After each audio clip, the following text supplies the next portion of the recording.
Hello बच्चों, कैसे हैं आप लोग? पढ़ाई चल रही है? तो आज हम पढ़ने वाले हैं न्यूरल कंट्रोल एंड कोऑर्डिनेशन। एक कोट है, the brain is like a muscle, exercising it makes it strong. आपका ब्रेन एक मसल की तरह होता है, जितना आप अपने मसल को एक्सरसाइज करवाएंगे वो उतना स्ट्रांग बनेगा। और उसी तरह आप अपने ब्रेन से भी जितना प्रैक्टिस करेंगे, जितना उसे मेहनत करवाएंगे, आपका ब्रेन उतना ज़्यादा स्ट्रांग बनेगा, उतनी जल्दी आपको चीज़ें याद हो जाएंगी और आप एग्ज़ाम में उतना अच्छा परफॉर्म करेंगे। तो चलिए शुरू करते हैं। चैप्टर का नाम है न्यूरल कंट्रोल एंड कोऑर्डिनेशन। सबसे पहले है introduction. Digestion, respiration, transportation, excretion, movement, locomotion, ये सब के सब क्या हैं? फिजियोलॉजिकल प्रोसेसेस जो हमारे बॉडी में होते हैं और इन्हें हमें समझना ज़रूरी है। ठीक है, how these complex processes work in a controlled and regulated manner in our body. अब ये सारे के सारे प्रोसेसेस कंट्रोल्ड, बिल्कुल कंट्रोल्ड, मतलब कोई भी जो प्रोसेस होता है वो अगर आप अनकंट्रोल्ड वे में हो तो सब कुछ गड़बड़ हो जाएगा आपके बॉडी में। कंट्रोल्ड वे में और रेगुलेटेड वे में होना बहुत ज़्यादा ज़रूरी है हमारे बॉडी में। अगर कोई एक एंजाइम का सेक्रेशन ज़्यादा होने लगा या कम होने लगा तो बहुत बड़ा डिफरेंस आ जाएगा और पर्सन को बहुत तरह की अलग अलग डिजीज़ हो सकती है। ठीक है, to develop an insight into complex mechanism of regulation we must first understand the meaning of regulation. तो हमें रेगुलेशन का मतलब समझना है कि क्या है भाई रेगुलेशन। रेगुलेशन का मतलब होता है adjustment to all those variables that determine the nature of physiological functions. जो भी फिजियोलॉजिकल फंक्शंस है उसको डिटरमाइन करने के जितने भी वेरिएबल्स हैं उनका एडजस्टमेंट। ये एडजस्टमेंट क्या है? That is what? That is regulation. Okay, so the variations or the variables may be an amount, a concentration, a rate, or so on. Regulation implies keeping these variables at some optimum or desired level. अब ये जो variables हैं इनको हम किसी न किसी optimum या फिर डिज़ायर्ड लेवल पर लेकर जाते हैं। That is what? That is regulation. As for example कि ट्रांसपोर्ट हो रहा है किसका? ऑक्सीजन का एंड कार्बन डाइऑक्साइड का हमारे बॉडी में होता है, हम जानते हैं। तो this should take place at the level as per the requirement of an animal. जो भी आपकी रिक्वायरमेंट है उसके अकॉर्डिंगली होना चाहिए। ये ना तो ज़्यादा होना चाहिए ना तो कम होना चाहिए। एंड हमें ऑक्सीजन के लेवल को मेंटेन करना पड़ता है, as well as carbon dioxide के लेवल को भी मेंटेन करना पड़ता है, जैसा कि हमारे बॉडी में रिक्वायरमेंट होती है। तो हम क्या करते हैं? हमें रेगुलेशन करना होता है ऑक्सीजन और कार्बन डाइऑक्साइड के कंसंट्रेशन का। अब हम जानेंगे कि कोऑर्डिनेशन का क्या मतलब है। What is coordination? Okay, so various physiological processes occurring in our body. बहुत सारे फिजियोलॉजिकल प्रोसेसेस जो हमारे बॉडी में हो रहे हैं ये सब के सब इंडिपेंडेंट इवेंट्स हैं। If respiration is taking place it does not mean that the heart, kidney, which are not the parts of respiratory system, nerves and blood vessels are taking rest or are unaffected by any increase or decrease in the rhythm of respiration.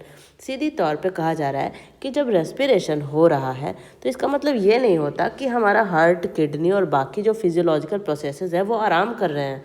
जब आपका दिमाग काम कर रहा है तो क्या आपका हार्ट और किडनी आराम कर रहा है? नहीं, हमारे बॉडी में सारे ही प्रोसेसेस एक साथ हो रहे हैं। ब्लड वेजल्स ये सब काम करते रहते हैं और अनअफेक्टेड रहते हैं। कोई भी इंक्रीज या डिक्रीज होता है रिदम ऑफ रेस्पिरेशन से तो सबका इफेक्ट पड़ता है। ठीक है, the functions of the different organs and organ system must be coordinated. अब अलग अलग ये जो ऑर्गन्स और ऑर्गन सिस्टम हैं इन सब का जो फंक्शन है इनको कोऑर्डिनेट होना रहता है मेंटेन करने के लिए स्टीडी एंड स्टेबल एनवायरनमेंट को हमारे बॉडी में। ये जो मेंटेनेंस है स्टीडी और स्टेबल इंटरनल एनवायरनमेंट का, इसी को ही क्या कहते हैं? व्हाट इज़ होम्योस्टैसिस अगर पूछा जाएगा तो आप क्या कहेंगे? Homeostasis is the steady and the stable. What is steady? Steady and stable जो लगातार हो रहा है और एक स्थिरता के साथ हो रहा है। Steady and stable internal environment is called homeostasis. Coordination वह प्रोसेस है जिसके द्वारा दो या दो से ज़्यादा ऑर्गन इंटरैक्ट करते हैं और एक दूसरे को कॉम्प्लीमेंट करते हैं, एक दूसरे को मदद करते हैं फंक्शंस में एक दूसरे के, ठीक है। The main M of maintaining coordination अलग अलग ऑर्गन्स ऑफ होम्योस्टैसिस के लिए ज़रूरी है। इन आवर बॉडी, हमारे बॉडी में कोऑर्डिनेशन सिस्टम दो हैं। पहला क्या है? न्यूरल कंट्रोल एंड कोऑर्डिनेशन, जो हम इस चैप्टर में पढ़ेंगे। दूसरा है एंडोक्राइनल सिस्टम या एंडोक्राइन सिस्टम का कोऑर्डिनेशन, जो हम नेक्स्ट चैप्टर में पढ़ेंगे। Function in a synchronised way to integrate all activities. तो हमारा ये जो दो सिस्टम है, यानी कि हमारा न्यूरल सिस्टम और एंडोक्राइन सिस्टम, ये दोनों ही सिस्टम सिंक्रोनाइज्ड वे में फंक्शन करते हैं। अनदर एग्जाम्पल क्लैरिफाई कर देगा क्या मतलब है कोऑर्डिनेशन का। जब हम फिजिकल एक्सरसाइज करते हैं तो हम एक्स्ट्रा प्रेशर लगाते हैं अपने मसल पर कि हम इंक्रीज एक्टिविटी ऑफ मसल को कॉम्पेंसेट कर सकें, क्योंकि हमारा मसल जो है वो बहुत ज़्यादा काम कर रहा है, राइट। एक्सरसाइज करते टाइम, जब एक्सरसाइज करते टाइम मसल बहुत ज़्यादा काम कर रहा है, उस समय हमें एक्स्ट्रा एनर्जी की ज़रूरत होती है, ठीक है। तो the demand of oxygen is increase, तो ज़्यादा एनर्जी तो ज़्यादा ऑक्सीजन चाहिए। क्यों? क्योंकि रेस्पिरेशन में ऑक्सीजन लगता है, दैट इज ऑक्सीडेशन होता है। तो ऑक्सीजन का डिमांड क्या होता है? बढ़ जाता है। इसको फुलफिल करने के लिए हमें एनर्जी चाहिए होती है। तो to maintain an uninterrupted supply, हमें क्या मेंटेन करना है? अनइंटरप्टेड सप्लाई मेंटेन करना है ऑक्सीजन का, कि हमारा जो हार्ट है, लंग्स है, ब्लड वेजल्स है, नर्व्स है, ये सब के सब अच्छे से काम कर सके। द लंग्स यानी हमारा जो रिब्स के अंदर होता है, that is lungs, start working faster, ये बहुत तेज़ी से काम करने लगता है, क्योंकि यही ऑक्सीजन इनहेल कर रहा है, और इस तरह से रेट ऑफ रेस्पिरेशन बढ़ जाता है। रेट ऑफ रेस्पिरेशन जैसे ही बढ़ता है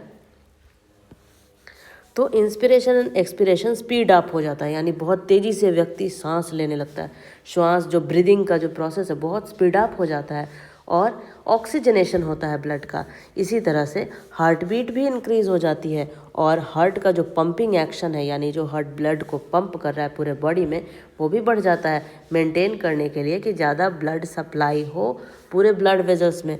इस वजह से the removal of nitrogenous waste so produce in the body is also increases. तो जब लोग एक्सरसाइज करते हैं, जब आप एक्सरसाइज करते हैं, तो नाइट्रोजनस वेस्ट का प्रोडक्शन भी बढ़ जाता है। क्यों? क्योंकि ज़्यादा ऑक्सीडेशन होगा, ज़्यादा रेस्पिरेशन होगा, तो नाइट्रोजनस वेस्ट भी ज़्यादा बनेंगे, तो सेल को उन्हें बाहर भी निकालना होगा, ठीक है। तो नाइट्रोजनस वेस्ट का भी फॉर्मेशन बढ़ जाता है, किसके द्वारा? तो through kidneys and skin. Okay, so अब हम इवेल्युएट करेंगे response of a body when situation is reversed. अब इसी सिचुएशन को हम क्या करेंगे? रिवर्स कर देंगे। तो क्या होगा हमारे बॉडी का रिस्पॉन्स? जब फिजिकल एक्सरसाइज जब रुक जाता है, तो हमारे nerves, lungs, heart, kidney gradually return कर जाते हैं अपने नॉर्मल कंडीशन में। और ये बहुत ज़्यादा क्लियर होता है while performing the physical exercises. Not only our muscles work extra, ना सिर्फ हमारे मसल्स एक्स्ट्रा वर्क करते हैं, बल्कि हमारे lungs, heart, blood vessel, kidney, सब कुछ एक्स्ट्रा वर्क करते हैं। सब कुछ का जो फिजियोलॉजिकल प्रोसेस है वो स्पीड अप हो जाता है, इसलिए जो होम्योस्टैसिस है वो मेंटेन होता है हमारे बॉडी में। But for maintaining coordination among these organs of the body, there controlling system in our body ensure करता है कि बहुत सारे ऑर्गन्स जो है हारमोनियसली काम करें, यानी कि सब एक साथ लय में काम करें। ऐसा नहीं कि हमारा हार्ट अलग धुन गाए और हमारा किडनी अलग, ठीक है। तो सबको एक स्पेसिफिक रेट पर काम करना पड़ता है कि एक स्पेसिफिक आउटपुट हमें मिले, ठीक है। सो मेंटेन करते हैं smooth operating of body of an organism.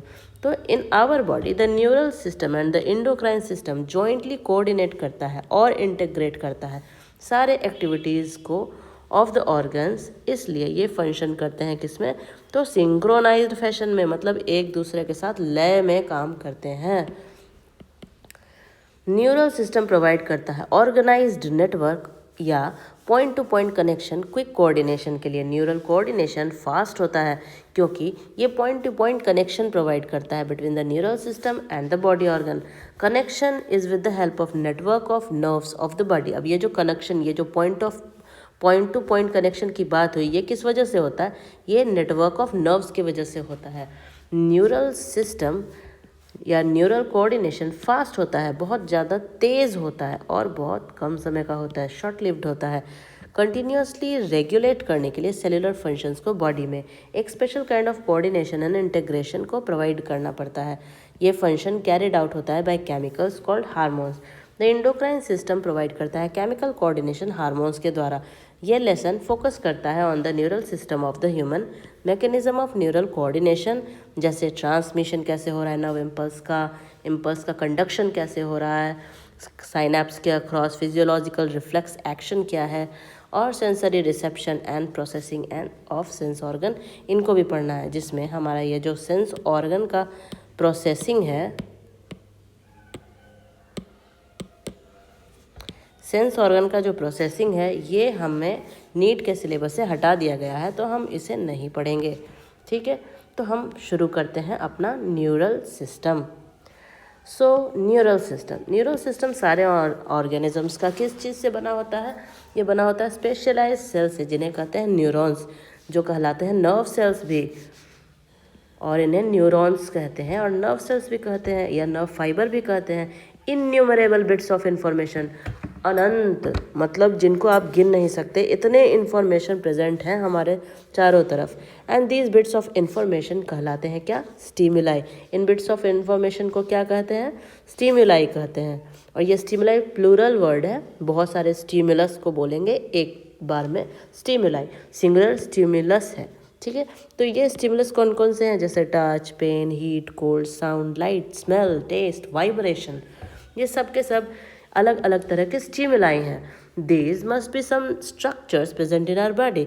हो सकता है कि हमारे बॉडी में कुछ स्ट्रक्चर्स प्रेजेंट हो हमारे बॉडी में, जो डिटेक्ट करें या रिसीव करें इन अलग अलग तरह के स्टिमुलाई को। ये फंक्शन परफॉर्म होता है स्पेशलाइज्ड सेल्स के द्वारा, जिन सेल्स का क्या नाम है? तो न्यूरॉन्स। ओके, जो डिटेक्ट करते हैं, रिसीव करते हैं, ट्रांसमिट करते हैं अलग अलग तरह के स्टिमुलाई को। किसे? स्टिमुलाई को।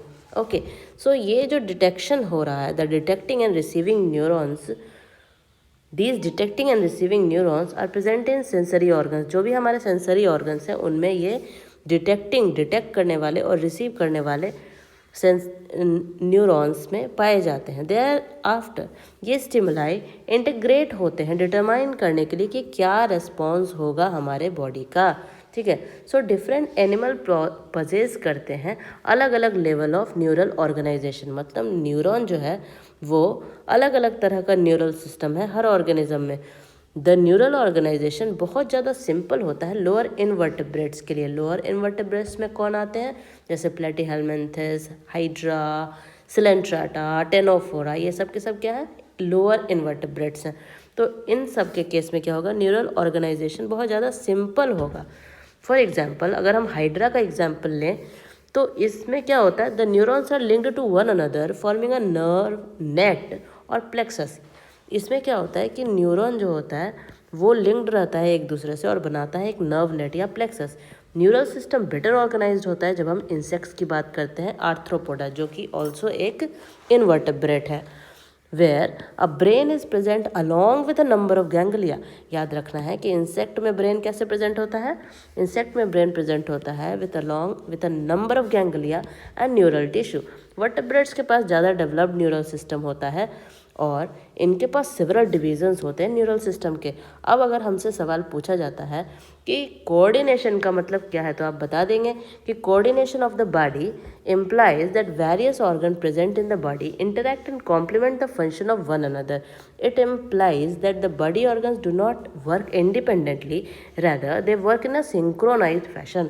जो हमारा बॉडी है उसमें ये जितने भी ऑर्गन्स हैं ये सब के सब एक सिंक्रोनाइज्ड मैनर में काम कर रहे हैं। ठीक है, तो that is what? That is coordination. अब अगर हमसे सवाल पूछा जाता है कि coordination of the body is required to, तो क्या ये हमारे होम्योस्टेसिस को डिस्टर्ब करता है या ये हमारे होम्योस्टेसिस को मेंटेन करता है, ये या फिर ये हमारे होम्योस्टेसिस को स्टॉप कर देता है, या फिर मोर देन ऑप्शन करेक्ट है? तो हमें पहले पता होना चाहिए कि व्हाट इज़ होम्योस्टेसिस। होम्योस्टेसिस क्या है? इंटरनल इन्वायरमेंट जब स्टडी रहता है और स्टेबल रहता है then that is called homeostasis. तो कोऑर्डिनेशन ऑब्वियसली इसको मेंटेन करता है, तो यहाँ पर ऑप्शन 2 करेक्ट हो गया। नाउ न्यूरल कोऑर्डिनेशन क्या होता है? क्विक होता है, शॉर्ट लिव्ड होता है, पॉइंट टू पॉइंट होता है, या ऑल ऑफ दीज। यहाँ पर ऑल ऑफ दीज होगा क्योंकि ये बहुत ज़्यादा तेज़ भी होता है, कम समय के लिए होता है, पॉइंट टू पॉइंट होता है, हमने ऑलरेडी पढ़ लिया। Now right down the basic functions of neuron. तो न्यूरॉन का बेसिक फंक्शंस क्या है? न्यूरॉन का बेसिक फंक्शन है कि ये स्पेशलाइज सेल्स हैं, न्यूरल सिस्टम में होते हैं, जो फंक्शन करते हैं डिटेक्ट करना, रिसीव करना, ट्रांसमिट करना, क्या? तो अलग अलग तरह के nuclei. Okay, stimuli. Okay, stimuli. Okay, which of the following is not correct? इनमें से कौन नॉट करेक्ट है? With respect to neural system of insects, brain is present, neural system of insect is simply composed of network of neurons, the neural system of insect is better organized than the hydra, the number of ganglia are present along with the neural tissue in the insects। तो हम यहाँ पर सीधी तौर पर देख सकते हैं कि यहाँ पर लिखा हुआ है कि in insects the neural system is better organised in insects, जहाँ पर brain present along with the number of ganglia, ठीक है, एंड न्यूरल टिश्यू। मतलब ब्रेन के साथ क्या क्या है? A number of ganglia present है, न्यूरल टिश्यू प्रेजेंट है, और ये हाइड्रा के कंपैरिजन में बेटर ऑर्गेनाइज्ड है, ठीक है। तो उस हिसाब से हम यहाँ पर देख सकते हैं कि कौन सा ऑप्शन करेक्ट होगा? नॉट करेक्ट यहाँ पूछा जा रहा है। The brain is present, the neural system of insect is simply composed of network of neurons. तो नेटवर्क ऑफ न्यूरॉन्स किस में होता है? हाइड्रा में होता है। तो यहाँ पर ये इनकरेक्ट हो जाएगा। Brain is present, the neural system of insect is better organised than that of hydra, and a number of ganglia present along with the neural tissue in insects. Okay, so among the following the most developed neural system is present in, सबसे ज़्यादा developed neural system किसका होगा? Hydra का होगा, planaria का होगा, insects का होगा। तो हम देख सकते हैं कि ये सब के सब, यानी हाइड्रा, प्लेनेरिया, इंसेक्ट्स, ये सब के सब इनवर्टेब्रेट्स हैं। तो ये लोअर ऑर्गेनिज्म हुए। तो लोअर ऑर्गेनिज्म में हमेशा अंडर डेवलप्ड, मतलब कि वर्टेब्रेट के कंपैरिजन में कम डेवलप्ड न्यूरल सिस्टम होगा। सो यहाँ पर आंसर क्या होगा हमारा? Vertebrates. Okay, now human neural system. अब हम पढ़ेंगे क्या? Human neural system.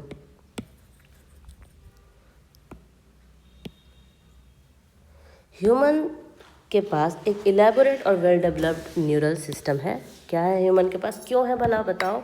क्योंकि हमारे जो ह्यूमन्स होते हैं वो क्या है? ये वर्टेब्रेट्स हैं। तो ह्यूमन के वर्टेब्रेट्स होने के वजह से हमारे पास जो न्यूरल सिस्टम है वो काफ़ी डेवलप्ड है। The ability of man to control his own body is largely because of the specialised neural system. The human neural system divide है 2 पार्ट्स में। कौन से हैं वो 2 पार्ट्स? सबसे पहला है हमारा सेंट्रल नर्वस सिस्टम और दूसरा है हमारा पेरिफेरल नर्वस सिस्टम। ओके, सो सेंट्रल नर्वस सिस्टम क्या है? अगर हम बात करें सेंट्रल नर्वस सिस्टम की, तो हमारा जो सेंट्रल नर्वस सिस्टम है ये लाइक करता है along the central axis of the body, इसीलिए हम इसको क्या बोल देते हैं कि ये है सेंट्रल नर्वस सिस्टम। ये इंक्लूड करता है, मतलब अगर पूछा जाएगा कि हमारे सेंट्रल नर्वस सिस्टम में क्या आता है तो आप क्या जवाब देंगे? हमारा सेंट्रल नर्वस सिस्टम इंक्लूड करता है ब्रेन और स्पाइनल कॉर्ड, और सारे इन्फॉर्मेशन एक्सटर्नल और इंटरनल एनवायरनमेंट में is received by various sensory receptors. External और इंटरनल एनवायरनमेंट में जो भी अलग अलग स्टिमुलाई हैं, इन्फॉर्मेशन है, वो रिसीव होते हैं अलग अलग सेंसरी रिसेप्टर्स के द्वारा जो बॉडी में प्रेजेंट होते हैं। तो जैसे ही ये स्टिमुलाई रिसीव होता है, thereafter this information is transmitted to the central nervous system. Okay, now the central nervous system is the site of processing. Central nervous system क्या है? ये साइट है प्रोसेसिंग ऑफ इंफॉर्मेशन, मतलब कि इस पर इंफॉर्मेशन का प्रोसेसिंग होता है। And processing the information means interpretation and evaluation of sensory information. जो भी सेंसरी इंफॉर्मेशन है और उसका इंटरप्रिटेशन किया जाता है और साथ में इवैल्यूएशन किया जाता है। यही क्या है? प्रोसेसिंग ऑफ इंफॉर्मेशन है। On the basis of evaluation of the sensory information, जो भी सेंसरी इंफॉर्मेशन है उसका जैसे ही इवैल्यूएशन होता है तब सीएनएस रिस्पॉन्स करता है उसके अकॉर्डिंगली। तो हमारे न्यूरल सिस्टम का जो दूसरा पार्ट है that is peripheral neural system. तो हम अगर पेरिफेरल न्यूरल सिस्टम की बात करें तो पेरिफेरल न्यूरल सिस्टम लाई करता है along the peripheries of our body. हमारे बॉडी के पेरीफेरीज में क्या होता है, हमारे बॉडी के पेरीफेरीज में प्रेजेंट होता है हमारा peripheral nervous system that is PNS. ये कंप्राइज करता है all the nerves of the body जो सीएनएस से एसोसिएटेड हैं। मतलब हमारे बॉडी में जितने भी नर्व्स हैं जो प्रेजेंट हैं और जो सीएनएस से हमारे पूरे बॉडी को जोड़ते हैं, पेरीफेरी ऑफ बॉडी को जोड़ते हैं, that is what, that is peripheral nervous system. A nerve is form by the collection of many nerve fibres. एक नर्व बनता है by the collection of many nerve fibres, hence many nerve fibres और actions clustered together form a nerve. Nerves are component of the PNS. ये जो nerves होते हैं ये PNS के component होते हैं, ठीक है, मतलब अलग अलग PNS के nerves होते हैं जिनको हम आगे देखेंगे। Now types of nerve fibers of PNS. PNS यानी कि पेरिफेरल नर्वस सिस्टम में कितने तरह के न्यूरॉन्स या नर्व फाइबर्स होते हैं। तो अगर हम पीएनएस की बात करें तो पीएनएस में दो तरह के नर्व फाइबर्स होते हैं। एक तो होता है सेंसरी एफरेंट फाइबर्स, एफरेंट यानी जो ऊपर चढ़ रहा है, एफरेंट यानी जो हम वहाँ से निकल रहा है।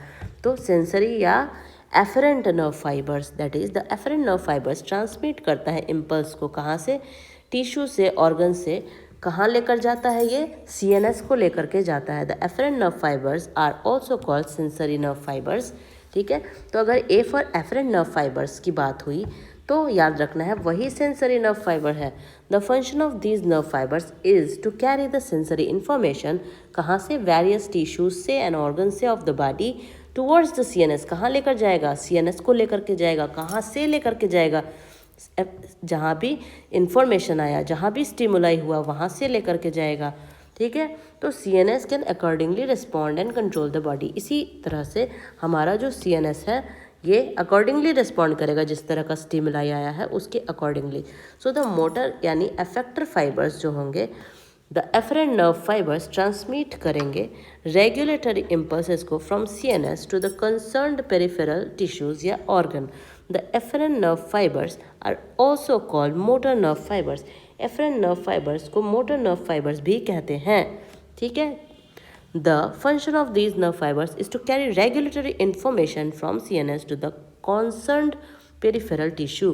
अब ये जो motor nerve fibers हैं इनकी खासियत क्या है, ये उल्टा काम करता है। सेंसरी ले करके जाता है सीएनएस के पास, मोटर ले करके आता है सीएनएस से। तो सीएनएस ने इंफॉर्मेशन को लिया, प्रोसेस किया, उसके बाद उसको जो दिल किया, उसका जो आउटपुट हुआ वो उसने भेज दिया। तो भेजेगा किसके थ्रू, तो भेजेगा मोटर एफरेंट फाइबर के थ्रू। कहाँ भेजेगा, तो टिश्यू ऑर्गन। और कौन सा टिश्यू ऑर्गन, तो जो भी कंसर्न्ड टिश्यू ऑर्गन है, कंसर्न्ड पेरिफेरल टिश्यू ऑर्गन है उसके पास भेजेगा। और इसी तरह से ये हो गया हमारा मोटर न्यूरॉन। अब हम पीएनएस के डिवीजन्स को देख लेते हैं। पेरिफेरल न्यूरल सिस्टम फर्दर इसे डिवाइड किया गया है दो डिवीज़न में। एक तो है सोमैटिक न्यूरल सिस्टम, दूसरा है autonomic neural system. So somatic neural system relay करता है impulse from CNS to skeletal muscle.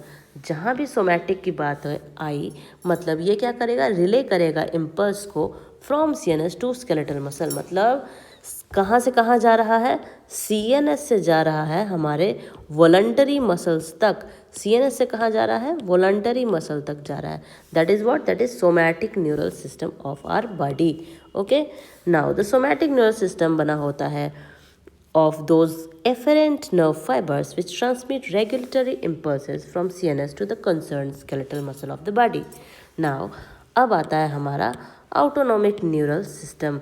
Autonomic neural system जो है ये ट्रांसमिट करता है इम्पल्स को सीएनएस से इनवॉलंटरी ऑर्गन्स, यानी कि विसरा, स्मूथ मसल्स या फिर जो भी हॉलो वॉल वाले इंटरनल ऑर्गन्स हैं, जैसे एलिमेंट्री कनाल हुआ, रिप्रोडक्टिव ट्रैक हुआ, ब्लड वेजल्स हुआ, ये सब के सब बेसिकली स्मूथ मसल्स ही हैं। यहाँ पर स्मूथ मसल्स प्रेजेंट होते हैं।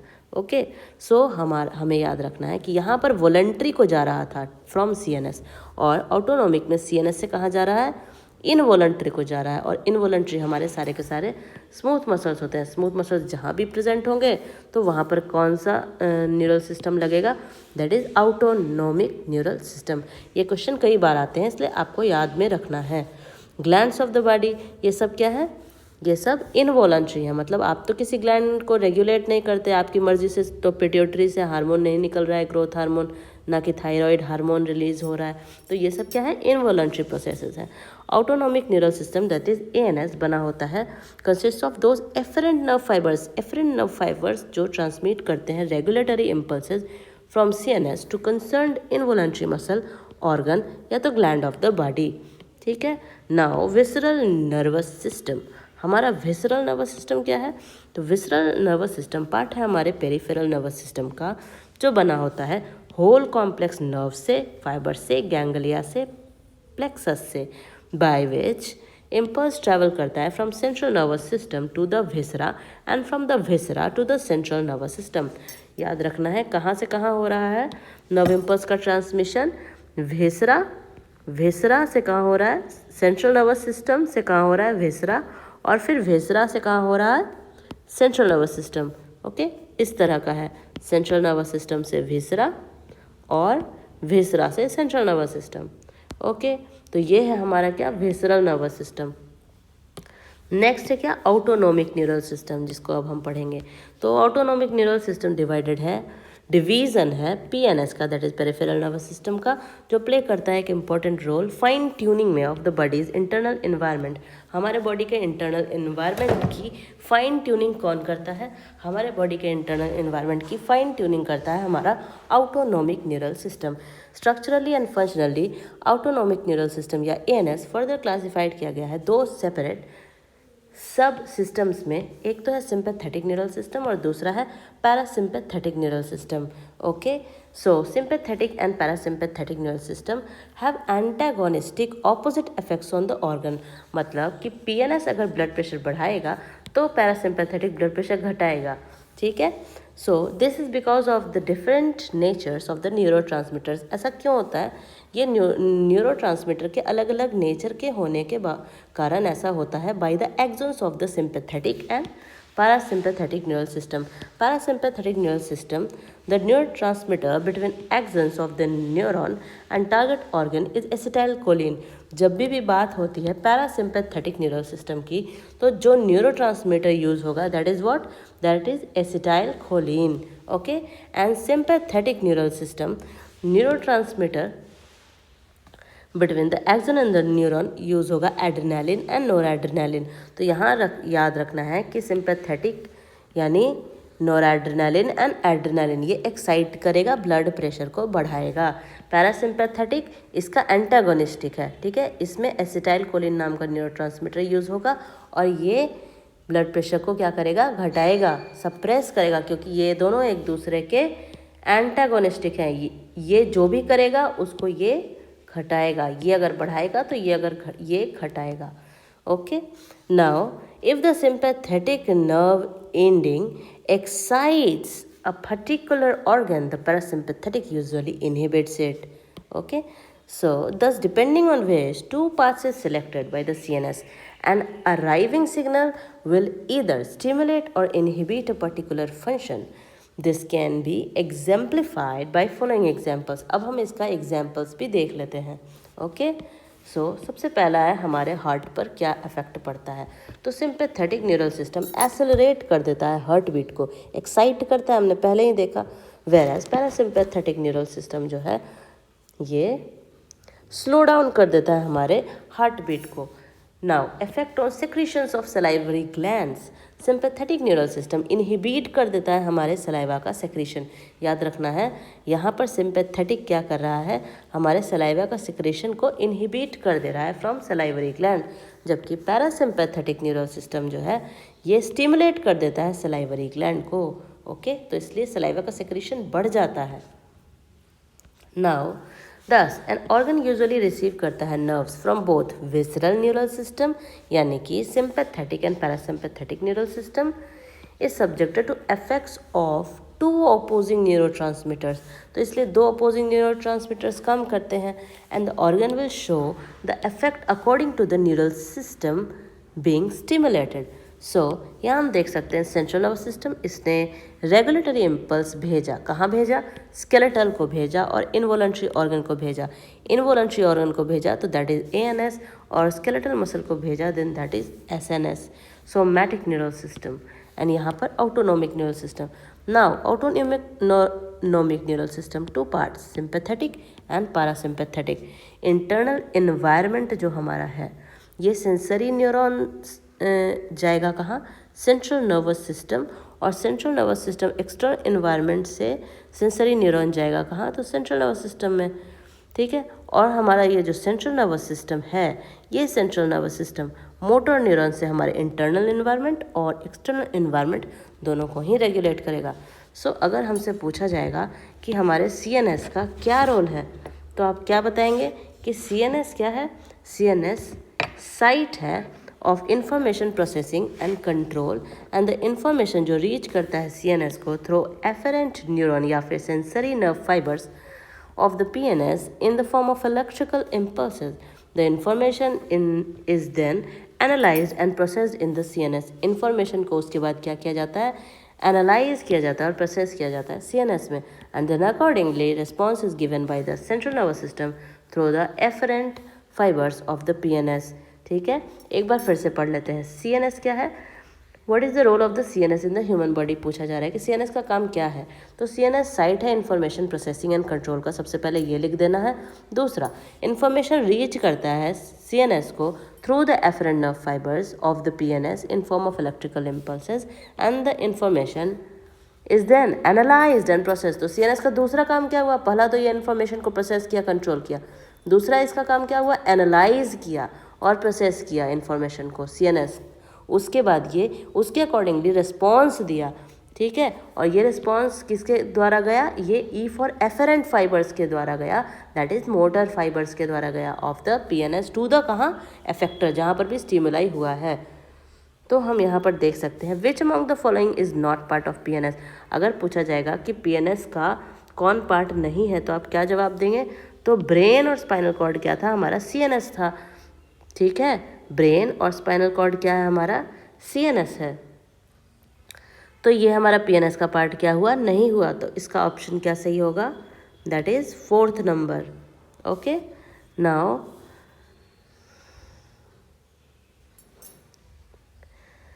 The CNS comprises of all the nerves of the body, brain and spinal cord, somatic nervous system।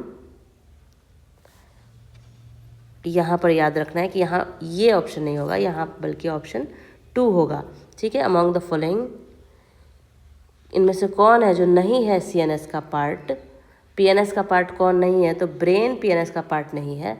Brain और स्पाइनल कॉर्ड CNS का पार्ट होता है, लेकिन PNS स्पाइनल कॉर्ड से ही अटैच्ड होता है, इसलिए हम ऐसा नहीं कह सकते कि स्पाइनल कॉर्ड PNS का पार्ट नहीं है, ठीक है।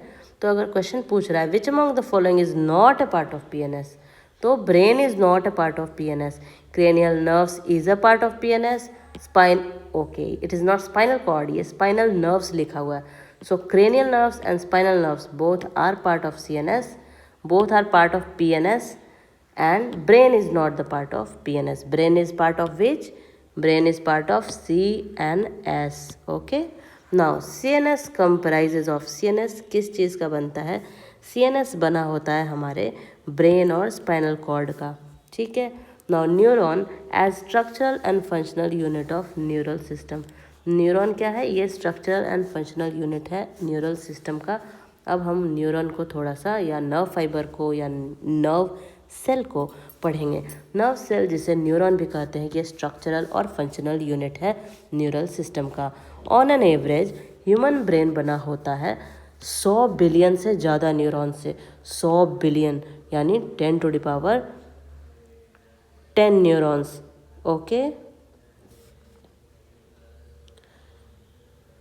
बिलियन इज 10⁻9, तो it is 10⁻11 neurons, okay. 100 billion, okay. Similarly यहाँ पर मिसप्रिंट है, Similarly, other parts of the neural system, whether CNS or of PNS, are structurally made up of large number of neurons.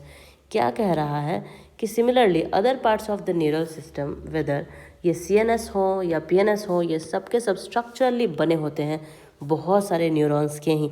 मतलब पूरा nervous system तो neuron से ही बनता है, चाहे वो CNS हो चाहे वो PNS हो। ये न्यूरॉन्स फर्दर इंटरलिंक होते हैं एक दूसरे से, या फिर लिंक होते हैं with other cell of body से, बनाते हैं अलग अलग तरह के complex nerve connections for exchange of neural information. Neurons कहलाते हैं functional unit of neural system, क्योंकि बहुत सारे functions of neural system basically the functions of the neurons, यानी स्ट्रक्चर ऑफ न्यूरॉन। और न्यूरॉन क्या है? तो न्यूरॉन, अब हम स्ट्रक्चर ऑफ न्यूरॉन यानी न्यूरॉन का स्ट्रक्चर पढ़ने वाले हैं। सो न्यूरॉन क्या है? न्यूरॉन एक माइक्रोस्कोपिक स्ट्रक्चर है जो बना है किससे? 3 मेजर पार्ट से। पहला पार्ट जो है दैट इज सेल बॉडी, जिसे सोमा भी कहते हैं। दूसरा पार्ट जो है दैट इज डेंड्राइट, और तीसरा पार्ट जो है that is axon. So the first part is cell body. What is cell body? Cell body is the controlling part of the neuron. अभी हम देखेंगे एक एक स्ट्रक्चर को। सेल बॉडी क्या है? कंट्रोलिंग पार्ट है न्यूरॉन की। And the cell body contain करता है साइटोप्लाज्म, जिसमें न्यूक्लियस होता है एट इट्स सेंटर, जो हम यहाँ पर देख सकते हैं। Cytoplasm of cell body contain करता है टाइपिकल सेल ऑर्गेनेल्स, जिसको बोलते हैं Golgi apparatus, endoplasmic reticulum, ribosomes, mitochondria.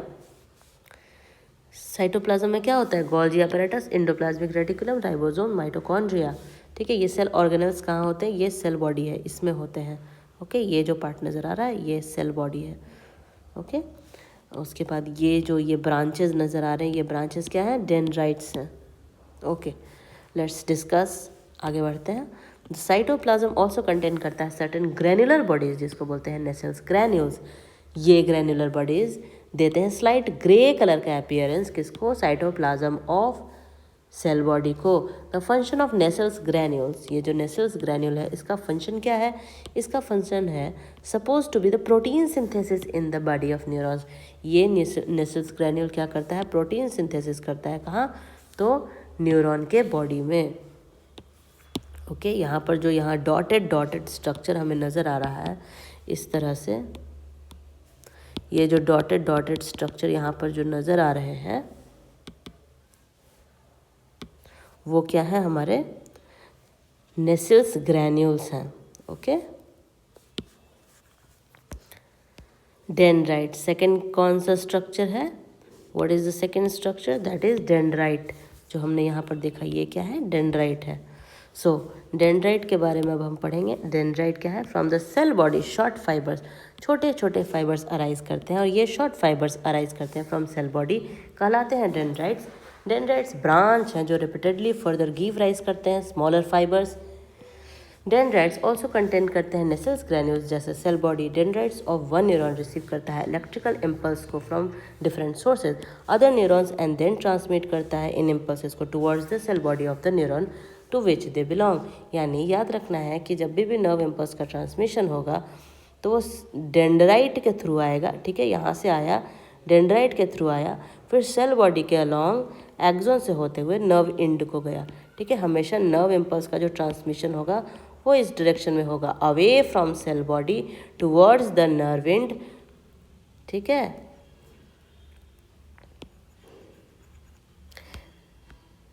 Now अब हम जानेंगे कि एक्सॉन क्या होता है। ठीक है, व्हाट इज एक्सॉन? सो ये जो लॉन्ग स्लेंडर फाइबर आप देख रहे हैं, ये जो लॉन्ग स्लेंडर फाइबर आप देख रहे हैं, that is what? That is axon. तो अब हम एक्सॉन को पढ़ते हैं।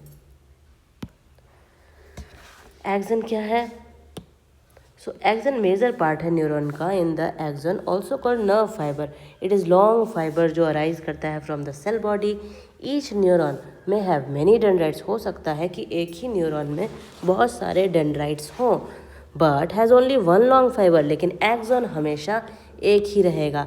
याद रखना है, एक्सॉन हमेशा एक ही रहेगा, लेकिन डेंड्राइट्स हो सकता है कि बहुत ज़्यादा हो। The end of the axon जो अटैच्ड होता है सेल बॉडी से, जो सेल बॉडी से अटैच्ड होता है उसे कहते हैं proximal end, whereas the end of axon जो अवे होता है फ्रॉम नर्व एंड उसको बोलते हैं डिस्टल इंड। डिस्टल इंड जो होता है एक्सॉन का वो शो करता है ब्रांचिंग। यहाँ पर जो दिखाई पड़ रहा है डिस्टल इंड, ये क्या शो कर रहा है, ये ब्रांचिंग शो कर रहा है। और ये डिवाइडेड होता है सर्टेन ब्रांचेस में जिसको कहते हैं axon terminals. Each axon terminal terminate करता है बल्ब लाइक स्ट्रक्चर में। यहाँ हमें क्या दिख रहा है, ये बल्ब लाइक स्ट्रक्चर दिख रहा है। ओके, यहाँ देख सकते हैं ये अगर हमारा इस तरह से अगर हमारा नर्व इंड है तो ये क्या है, बल्ब लाइक स्ट्रक्चर है। और ये ब्रांचिंग कहाँ हुई है, एक्सॉन टर्मिनल पर ये ब्रांचिंग हुई है और ये इंड कर रहा है बल्ब लाइक स्ट्रक्चर में। ओके, तो इस बल्ब लाइक स्ट्रक्चर को क्या बोल दिए हम, इस बल्ब लाइक स्ट्रक्चर को ही हम कहते हैं साइनेप्टिक नॉब। ओके, सो ये जो साइनेप्टिक नॉब है हमारा, the bulb like structure called synaptic knob because this synaptic knobs participate करते हैं किसमें, तो साइनेप्स के फॉर्मेशन में, जो हम आगे डिस्कस करेंगे। साइटोप्लाज्म प्रेजेंट होता है इनसाइड द एक्सॉन, कहलाता है axoplasm. Synaptic knob also possess करते हैं axoplasm and the axoplasm present होता है साइनेप्टिक नॉब में भी। Numerous tiny rounded bag like sac like structure present होते हैं जिनको क्या कहते हैं, साइनेप्टिक वेसिकल। अब ये जो बल्ब लाइक स्ट्रक्चर दिख रहा है ना, इस बल्ब लाइक स्ट्रक्चर में ये यहाँ पर ये जो बल्ब लाइक स्ट्रक्चर हम देख रहे हैं, इस बल्ब लाइक स्ट्रक्चर में ही साइनेप्टिक वेसिकल्स प्रेजेंट है। ऐसे ऐसे गोल गोल वेसिकल्स प्रेजेंट होते हैं इस वाले एरिया में। ठीक है, so each synaptic vesicle contain करता है न्यूरोट्रांसमीटर जो इन्वॉल्व होता है नर्व इम्पल्स के ट्रांसमिशन में from one neuron to other neuron. The dendrites transmit करता है नर्व इम्पल्स को towards the cell body, while axon transmit करता है नर्व इम्पल्स को away from the cell body to a synapse or to a neuromuscular junction, depending upon whether the information is being sent to another neuron और to a muscle fibre. अब neuron से जो है जो information है वो कहाँ जाएगा, हो सकता है कि न्यूरॉन से न्यूरॉन में जाए यानी दूसरे न्यूरॉन में जाए, या फिर न्यूरॉन से कहाँ जाएगा, मसल फाइबर में जाएगा। जब भी मसल फाइबर में जाएगा तो बीच में क्या आएगा, एक न्यूरोमस्कुलर जंक्शन आएगा। ठीक है, the axons take away the information from the cell body of the neuron to which they belong. ठीक है, अब हम पढ़ेंगे types of neurons on the basis of number of axon and dendrites.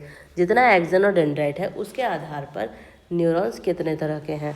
Various types of neurons जो हैं present होते हैं human body में। न्यूरॉन्स डिवाइड किए गए हैं 3 मेजर टाइप्स में on the basis of number of axon and dendrites present in them. सबसे पहला है मल्टीपोलर न्यूरॉन, दूसरा है बाइपोलर न्यूरॉन, तीसरा है यूनिपोलर न्यूरॉन और चौथा है स्यूडो यूनिपोलर न्यूरॉन या फिर नर्व सेल्स। तो मल्टीपोलर न्यूरॉन का मतलब है ये पजेस करता है एक cell body with 1 axon and 2 और मोर डेंड्राइट्स। मल्टी, यहाँ जो मल्टी वर्ड यूज़ हो रहा है, ये किसके लिए यूज़ हो रहा है, डेंड्राइट के लिए यूज़ हो रहा है। क्यों, क्योंकि हमारा सेल बॉडी भी एक है, एक्सॉन भी एक है, मल्टी क्या हो गया, मल्टी हो गया हमारा डेंड्राइट। ठीक है, दीज न्यूरॉन्स को कहते हैं मल्टीपोलर न्यूरॉन क्योंकि ये पजेस करते हैं बहुत सारे poles. Dendrites of these neuron transmit करते हैं नर्व इम्पल्सेस को टूवर्ड्स द सेल बॉडी, जबकि एक्सॉन ट्रांसमिट करता है नर्व इम्पल्सेस को away from the cell body. The multipolar neurons present होते हैं इन द सेरेब्रल कॉर्टेक्स। याद रखना है मल्टीपोलर न्यूरॉन कहाँ प्रेजेंट होते हैं, ये प्रेजेंट होते हैं हमारे सेरेब्रल कॉर्टेक्स में। ये हमारा अगर ब्रेन है तो ये जो ऊपर का जो लेयर मैंने बनाया है that is what, that is cerebral cortex. देखो ऐसे अगर ये आपका फेस है तो यहाँ पर ऐसे ब्रेन है और ब्रेन का जो ऊपर का जो पार्ट है that is what, cerebral cortex. So हमारे सेरेब्रल कॉर्टेक्स में क्या प्रेजेंट होता है, सेरेब्रल कॉर्टेक्स में हमारा प्रेजेंट होता है मल्टीपोलर न्यूरॉन। अब आते हैं हम बाइपोलर न्यूरॉन में। बाइपोलर न्यूरॉन में क्या होता है, इसमें होता है cell body with 1 axon and 1 dendrite. इसमें क्या होता है, सेल बॉडी एक होता है और इस एक सेल बॉडी में सिर्फ एक एक्सन और सिर्फ एक डेंड्राइट होते हैं। ऐसे अगर हमारा सेल बॉडी है तो इसमें एक डेंड्राइट यहाँ से निकल रहा है, एक एक्सन यहाँ से निकल रहा है। ठीक है, कोई ब्रांचिंग नहीं है। ऐसे ऐसे डेंड्राइट जो हमने देखा यहाँ पर मल्टीपोलर न्यूरॉन, ये मल्टीपोलर न्यूरॉन है। ऐसा न्यूरॉन नहीं होता, यहाँ पर सिर्फ एक होता है। ठीक है। सो इसको क्या बोलते हैं, बाईपोलर न्यूरॉन। बाईपोलर न्यूरॉन कब बोलेंगे, जब डेंड्राइट की संख्या क्या होगी, एक होगी। और पोलर, पोल क्यों बोले, क्योंकि एक पोल इधर एक पोल इधर, तो बोल दिए इसको bipolar neuron. These are called bipolar neurons and they possess only two poles. Here also the dendrite transmits the nerve impulse towards the cell body. Axon transmits the nerve impulse away from the cell body. Bipolar neurons are found in the retinal layer of eye. याद रखना है कि bipolar जो हमारे neurons हैं ये कहाँ present होते हैं, हमारे आँखों के रेटिनल लेयर में। ठीक है, अगर हमारा इस तरह का आँख है, ऐसा होता है ना, हमारा स्फेरिकल आई बॉल होता है, ठीक है, ऐसा होता है हमारा। ठीक है, तो ये जो लेयर है, ये जो सबसे रेटिना लेयर होता है जहाँ पर इमेज का फॉर्मेशन होता है। तो रेटिना में कौन सा हमारा न्यूरॉन प्रेजेंट है, रेटिना में जो न्यूरॉन प्रेजेंट है that is bipolar neuron. Next आता है हमारा यूनिपोलर न्यूरॉन। ठीक है, यूनिपोलर न्यूरॉन जो है ये पजेस करता है cell body with one axon only. इसमें डेंड्राइट होता ही नहीं, यूनिपोलर न्यूरॉन में डेंड्राइट होता ही नहीं, इसमें डेंड्राइट्स होते ही नहीं। ठीक है, these are unipolar neurons because possess single pole, तो इसको क्या बोल दिया, यूनिपोलर बोल दिया, यानी कि एक्सॉन ही होता है। यूनिपोलर न्यूरॉन्स कहाँ पाए जाते हैं, यूनिपोलर न्यूरॉन्स पाए जाते हैं हमारे एम्ब्रियोनिक स्टेज में। ठीक है, यूनिपोलर न्यूरॉन्स लेटर डेवलप कर लेते हैं पोल्स और बन जाते हैं बाईपोलर या मल्टीपोलर न्यूरॉन्स। तो अगर सवाल पूछेगा कि क्या बाईपोलर और मल्टीपोलर न्यूरॉन कभी यूनिपोलर न्यूरॉन थे, तो इसका जवाब है हाँ। Next is pseudo unipolar nerve fibre या nerve cells. So these are T formed nerve cells, ये टी शेप के होते हैं, derive from branching of single process which grows out from cell. Example neuron of dorsal root ganglion of spinal cord, हमारे एक part है nervous system का that is neuron of dorsal root ganglion of spinal cord. यहाँ पर जो neuron होते हैं वो स्यूडो यूनिपोलर होते हैं, मतलब वो दिखते हैं यूनिपोलर जैसे, यानी कि ऐसा लगेगा कि इनके पास सिर्फ एक एक्सॉन है और डेंड्राइट नहीं है, लेकिन ऐसा होता नहीं है, ये टी फॉर्म्ड में होते हैं। ठीक है, टी शेप होता है इनका, derived from branching of single process which grows out from the cell। ठीक है, ये कहाँ पर प्रेजेंट होता है, neuron of dorsal root ganglion of spinal cord. Next अब हम देखेंगे कि न्यूरॉन्स जो हैं वो सराउंडेड होते हैं स्पेशल कॉम्पेनियन सेल्स से, जिन्हें कहते हैं ग्लियल सेल्स या इन्हें स्क्वान सेल्स भी कहते हैं। The glial cells perform many house keeping functions. अब न्यूरॉन जो सराउंड होते हैं जिस तरह के टिश्यू से, न्यूरॉन जिस तरह के टिश्यू से सराउंड होते हैं उनको वे हाउस कीपिंग फंक्शन भी करते हैं। एस्ट्रोसाइट्स प्रोवाइड करता है। अब इसमें ये जो ग्लियल सेल्स हैं, ग्लियल सेल्स में कुछ ग्लियल सेल्स को कहते हैं एस्ट्रोसाइट्स। ये एस्ट्रोसाइट्स प्रोवाइड करता है न्यूट्रिशनल सपोर्ट, किसको, तो न्यूरॉन को। तो अगर सवाल पूछेगा कि न्यूरॉन्स को न्यूट्रिशनल सपोर्ट कौन प्रोवाइड करता है, तो एस्ट्रोसाइट्स। माइक्रोग्लिया फैगोसाइटिक और स्कैवेंजर सेल्स होते हैं। माइक्रोग्लिया क्या होता है, माइक्रोग्लिया फैगोसिटिक और स्कैवेंजर सेल्स होते हैं। फैगोसिटिक का अर्थ क्या है, यानी कि ये क्या करेंगे कि जो भी कोई इन्फेक्शन के सेल्स होंगे ना उसको ये डाइजेस्ट कर जाएंगे, उसे इनगल्फ कर जाते हैं, खा पी जाते हैं। ठीक है, so that is phagocytic and scavenger cells जो कंज्यूम कर जाते हैं वेस्ट प्रोडक्ट्स को। Okay, now comes oligodendrocytes. Oligodendrocytes insulate by forming myelin sheath. Oligodendrocytes जो होते हैं वो इंसुलेट होते हैं माइलिन शीथ बना करके सेंट्रल नर्वस सिस्टम में, सेपरेट करते हैं ईच न्यूरॉन को फ्रॉम अदर। ठीक है, इन the PNS peripheral nervous system में स्क्वान सेल्स होते हैं या फिर न्यूरोलिमोसाइट होते हैं। पेरिफेरल नर्वस सिस्टम में कौन सा सेल होता है, पेरिफेरल नर्वस सिस्टम में स्क्वान सेल्स होता है या न्यूरोलिमोसाइट्स होते हैं। ये एक तरह के ग्लियल सेल्स ही हैं जो व्रैप करते हैं एक्सॉन के अराउंड और ये कवर कर लेते हैं एक्सॉन को concentric layers of insulating plasma membrane. ये माइलिन शीथ से प्लाज्मा मेम्ब्रेन ऑफ न्यूरॉन को इंसुलेट कर देते हैं, कवर कर देते हैं। ठीक है, स्क्वान सेल्स। एनसीईआरटी में आपको सिर्फ और सिर्फ स्क्वान सेल्स की बात की गई है, इसलिए आपको स्क्वान सेल्स ही याद रखना है। ठीक है। नर्वस सिस्टम डेवलप होता है फ्रॉम एक्टोडर्मल ओरिजिन। याद रखना है, हमारे बॉडी में जो जितने भी अलग अलग पार्ट्स हैं उनका एक ओरिजिन होता है, टिश्यू ओरिजिन होता है। तो हमारा जो नर्वस सिस्टम है इसका ओरिजिन एक्टोडर्मल है, एक्सेप्ट माइक्रोग्लियल सेल्स। माइक्रोग्लियल यानी कि ये जो फैगोसाइटिक और स्कैवेंजिंग सेल्स हैं इनको छोड़ करके, जिनका मेसोडर्मल ओरिजिन है। ठीक है, हमारे ब्लड का मेसोडर्मल ओरिजिन है और ब्लड में ही फैगोसाइटिक सेल जैसे मैक्रोफाज, न्यूट्रोफिल्स होते हैं। इस तरह से हम याद रख लेंगे कि माइक्रोग्लिया जो है ये मेसोडर्मल ओरिजिन है। Brain tumours are neuroglial in origin. Brain tumours जो होते हैं वो न्यूरोग्लियल ओरिजिन के होते हैं। Most of them are astrocytes. याद रखना है कि अगर ब्रेन ट्यूमर बना रहा है, ब्रेन क्या बना रहा है, ट्यूमर बना रहा है, तो जो न्यूट्रिशन प्रोवाइड किया, ठीक है, ये स्पेशल कॉम्पेनियन सेल्स हैं। एस्ट्रोसाइट्स क्या है, ये न्यूट्रिशन प्रोवाइड करते हैं। तो जो न्यूट्रिशन प्रोवाइड कर रहा है वही कैंसर बना रहा है, ठीक है, वही ट्यूमर बना रहा है। इसीलिए कहा जाता है कि जब कैंसर होता है तो आउट ऑफ फिजी होती है। जब आप उसको स्टार्व करते हैं ना तो आपका कैंसर क्योर होता है। ये आप जब आगे जाएंगे, जब मेडिकल्स में जाएंगे, तब आप इन चीज़ों को पढ़ेंगे। आउट ऑफ फिजी क्या होता है, ये सब सेल बायोलॉजी में पढ़ना होता है। अभी आपको इन चीज़ों को नहीं पढ़ना, इसलिए हम उन चीज़ों को डिस्कस नहीं करेंगे। अभी हम नीट लेवल पर ही पढ़ाई कर रहे हैं, ठीक है। आगे बढ़ते हैं। Types of axons on the basis of presence और एब्सेंस ऑफ माइलिन शीथ। अब माइलिन शीथ प्रेजेंट है या नहीं प्रेजेंट है, उसके आधार पर भी एक्सॉन को डिवाइड कर दिया जाता है। Myelin axons, myelinated axons. Myelinated axons कौन से न्यूरॉन होंगे? So many neurons in the human body enveloped होते हैं with a lipid rich sheath, जिसको बोलते हैं माइलिन शीथ। याद रखना है, हमारा ये जो माइलिन शीथ है ये किस चीज़ का लेयर है? क्या ये प्रोटीन का लेयर है? क्या ये कार्बोहाइड्रेट का लेयर है? नहीं, ये लिपिड रिच शीथ है। माइलिन शीथ प्रेजेंट होता है as spiral wrapping around the axons of such neurons. The axons जो पोजेस करते हैं माइलिन शीथ अराउंड देम, उनको बोलते हैं माइलिनेटेड एक्सॉन्स। और इस तरह के एक्सॉन्स पाए जाते हैं स्पाइनल और क्रेनियल नर्व्स में। याद रखना है, स्पाइनल और क्रेनियल नर्व्स में किस तरह का एक्सॉन होगा? Myelinated axons. Myelin sheath produce होता है by lipid rich cells called Schwann cells. अभी हमने पढ़ा स्कॉन सेल्स, जिन्हें न्यूरोलिमोसाइट भी कहते हैं। स्कॉन सेल्स स्पाइरली व्रैप कर देता है देयर ओन प्लाज्मा मेम्ब्रेन को around the axon. Many times produce करने के लिए सीरीज ऑफ लेयर्स, जिसको बोलते हैं माइलिन शीथ। मतलब एक लेयर इस तरह से जाता है, हो सकता है उसके बाद फिर से एक लेयर जाए, फिर से एक लेयर जाए, इस तरह से ये इंसुलेशन कर देता है।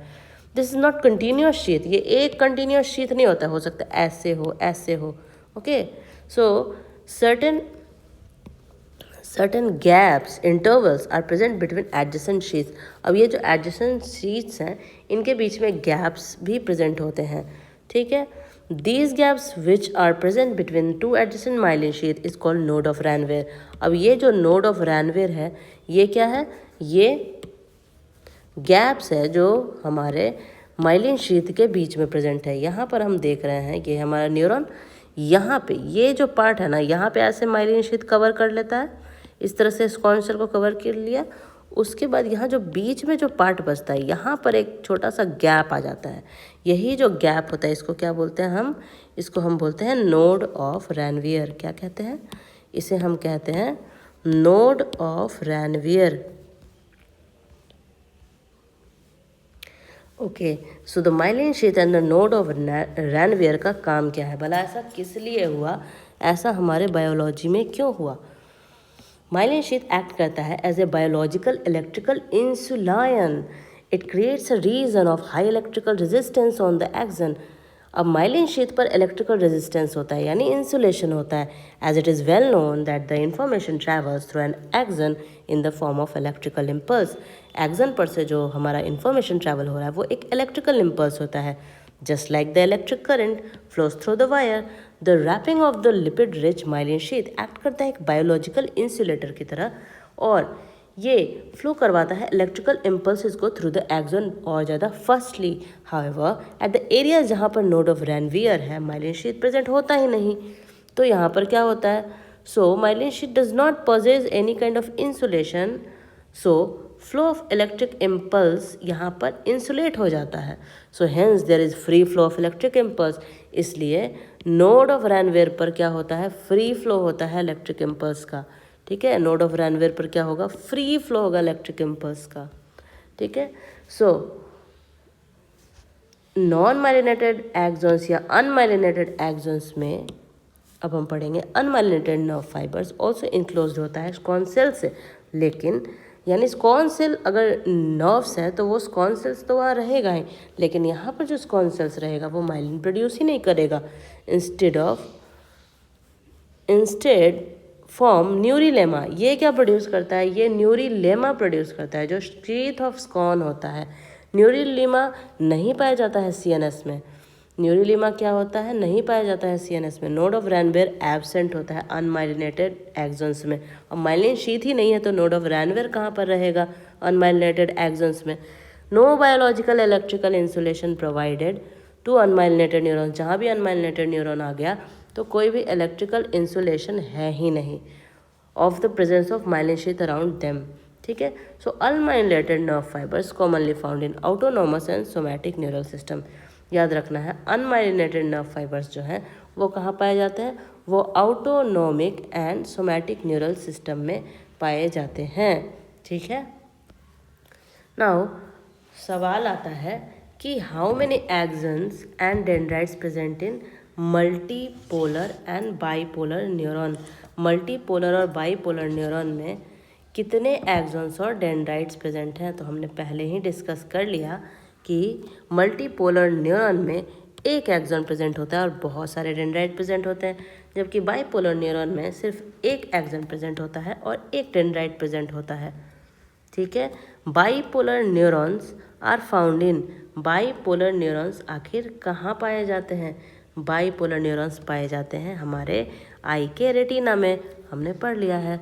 The bulb like structure present in the terminal of an axon, इन्हें क्या कहते हैं, that is called synaptic knob, ठीक है। इन्हें क्या कहते हैं, इन्हें कहते हैं सिनेप्टिक नॉब। और सिनेप्टिक नॉब के अंदर जो वेसिकल्स प्रेजेंट होते हैं जिसमें एसिटाइलकोलिन होता है उसको कहते हैं सिनेप्टिक वेसिकल्स। तो ऐसे अगर हमारा ऐसे नर्व आ रहा है तो ये ऐसे जाके यहाँ पे बल्ब बन गया, ऐसे जाकर यहाँ पर बल्ब बन गया, ऐसे जाकर के यहाँ पे बल्ब बन गया, तो ये जो बल्ब है ना, इस बल्ब का नाम पूछा जा रहा है, तो that is what, that is synaptic knob.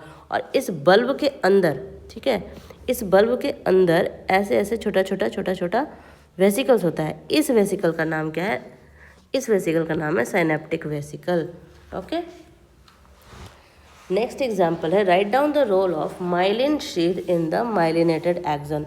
Myelinated axon में माइलिन शीथ का काम क्या है, तो myelin sheath biological electrical insulation की तरह एक्ट करता है, क्रिएट करता है region of high electrical resistance on myelinated axon.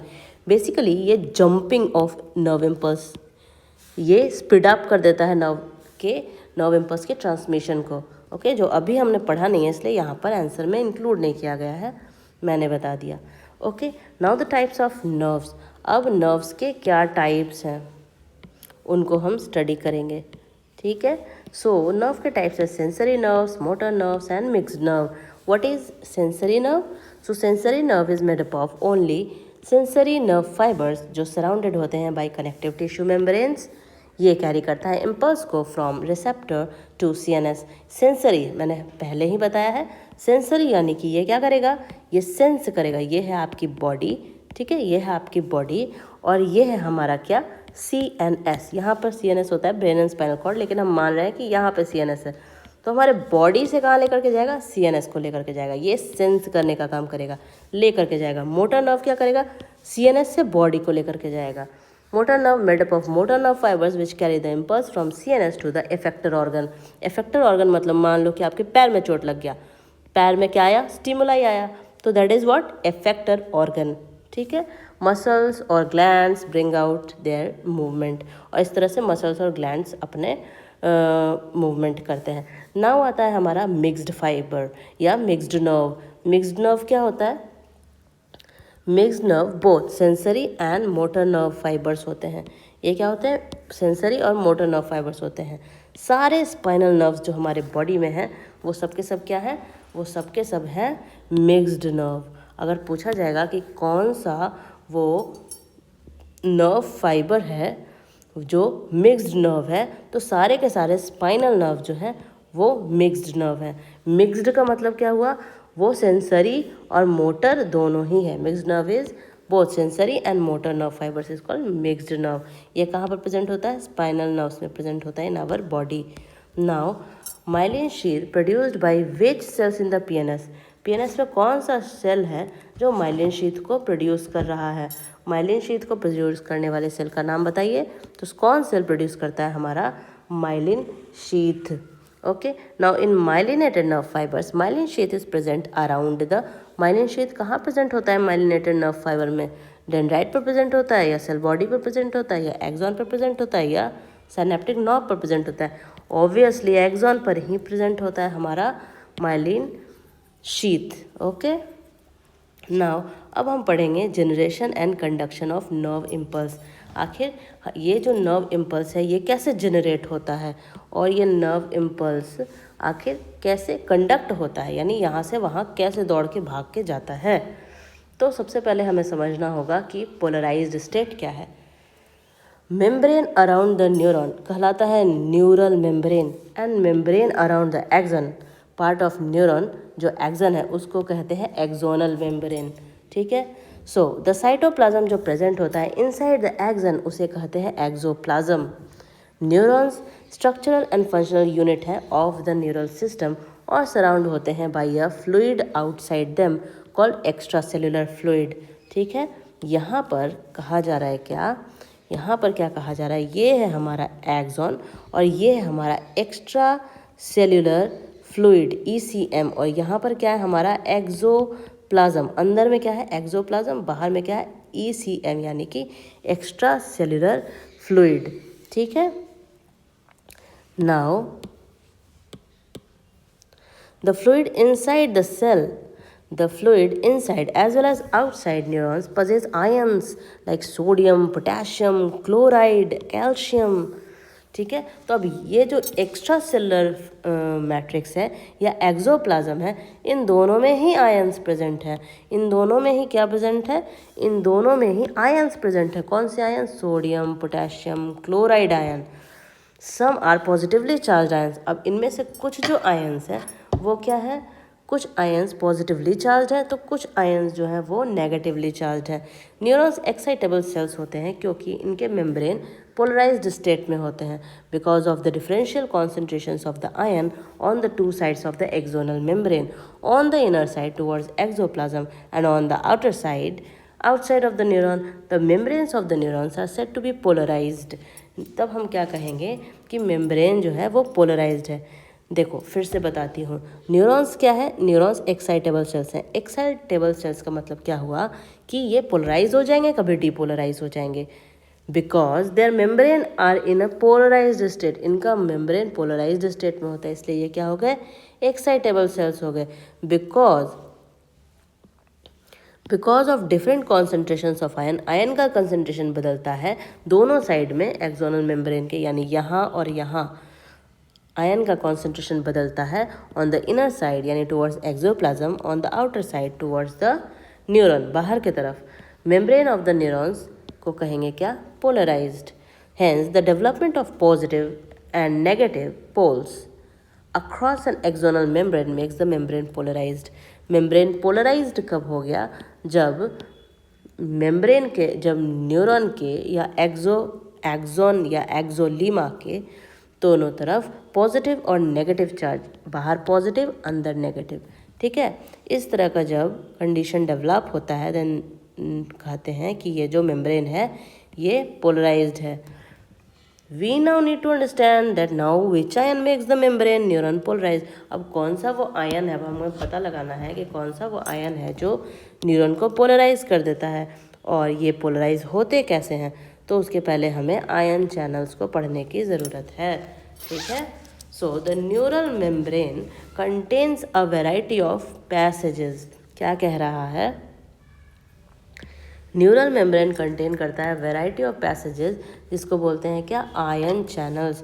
ये आयन चैनल्स एक्चुअली पोर्स होते हैं जो बनते हैं प्रोटीन्स के द्वारा जो मेम्ब्रेन में प्रेजेंट होते हैं। ये आयन चैनल्स सिलेक्टिवली परमिएबल होते हैं अलग अलग आयंस के लिए। इसका मतलब हुआ कि एक channel are not equally permeable to all the ions. मतलब वन चैनल, अगर मान लो कोई एक चैनल है तो वो सारे आयंस के लिए एक जैसे परमिएबिलिटी नहीं शो करेंगे, ठीक है। It means the ion channels are not equally permeable to all the ions.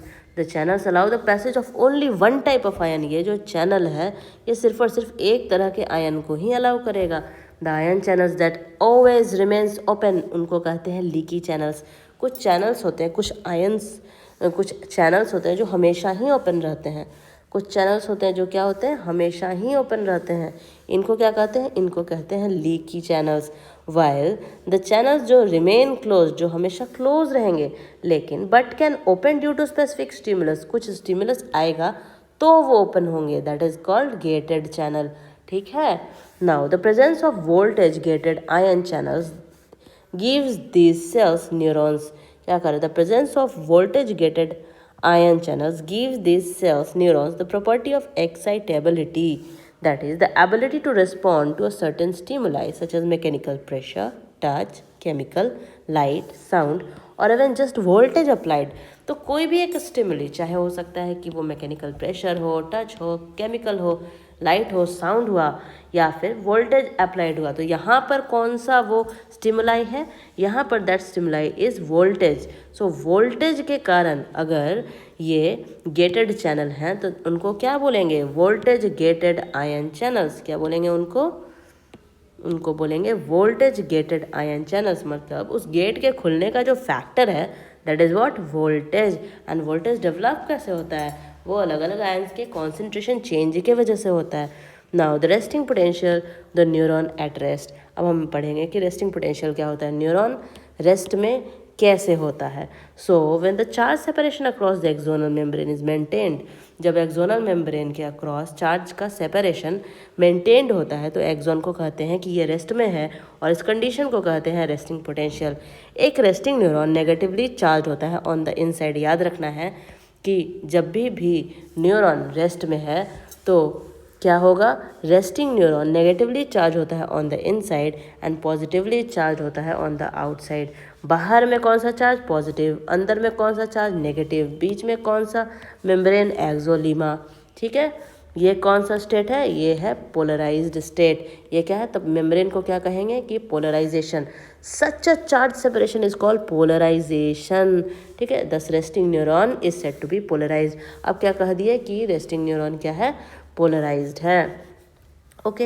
Eight resting potential, जब भी रेस्टिंग पोटेंशियल होता है तो एक्सोनल मेम्ब्रेन कंपैरेटिवली ज़्यादा परमिएबल होता है। किसके लिए, जब रेस्ट में रहेगा तो किसके लिए एक्सोनल मेम्ब्रेन ज़्यादा परमिएबल होगा, तो पोटेशियम आयन के लिए ज़्यादा परमिएबल होगा और नियरली इम्परमिएबल होगा सोडियम आयन के लिए। मतलब सोडियम आयन के लिए लगभग इम्परमिएबल होगा। इसी प्रकार मेम्ब्रेन इम्परमिएबल होता है टू नेगेटिवली चार्ज प्रोटीन्स के लिए भी। मतलब सोडियम आयन और नेगेटिवली चार्ज प्रोटीन्स, इन दोनों का जो समीकरण है एक तरह का है। मतलब ये जो आयन चैनल है ये इम्परमिएबल है अगर सोडियम के लिए, तो ये नेगेटिवली चार्ज प्रोटीन के लिए भी इम्परमिएबल है, जबकि पोटेशियम के लिए ये क्या है, परमिएबल है, ओके। पोटेशियम के लिए ये क्या है, परमिएबल है।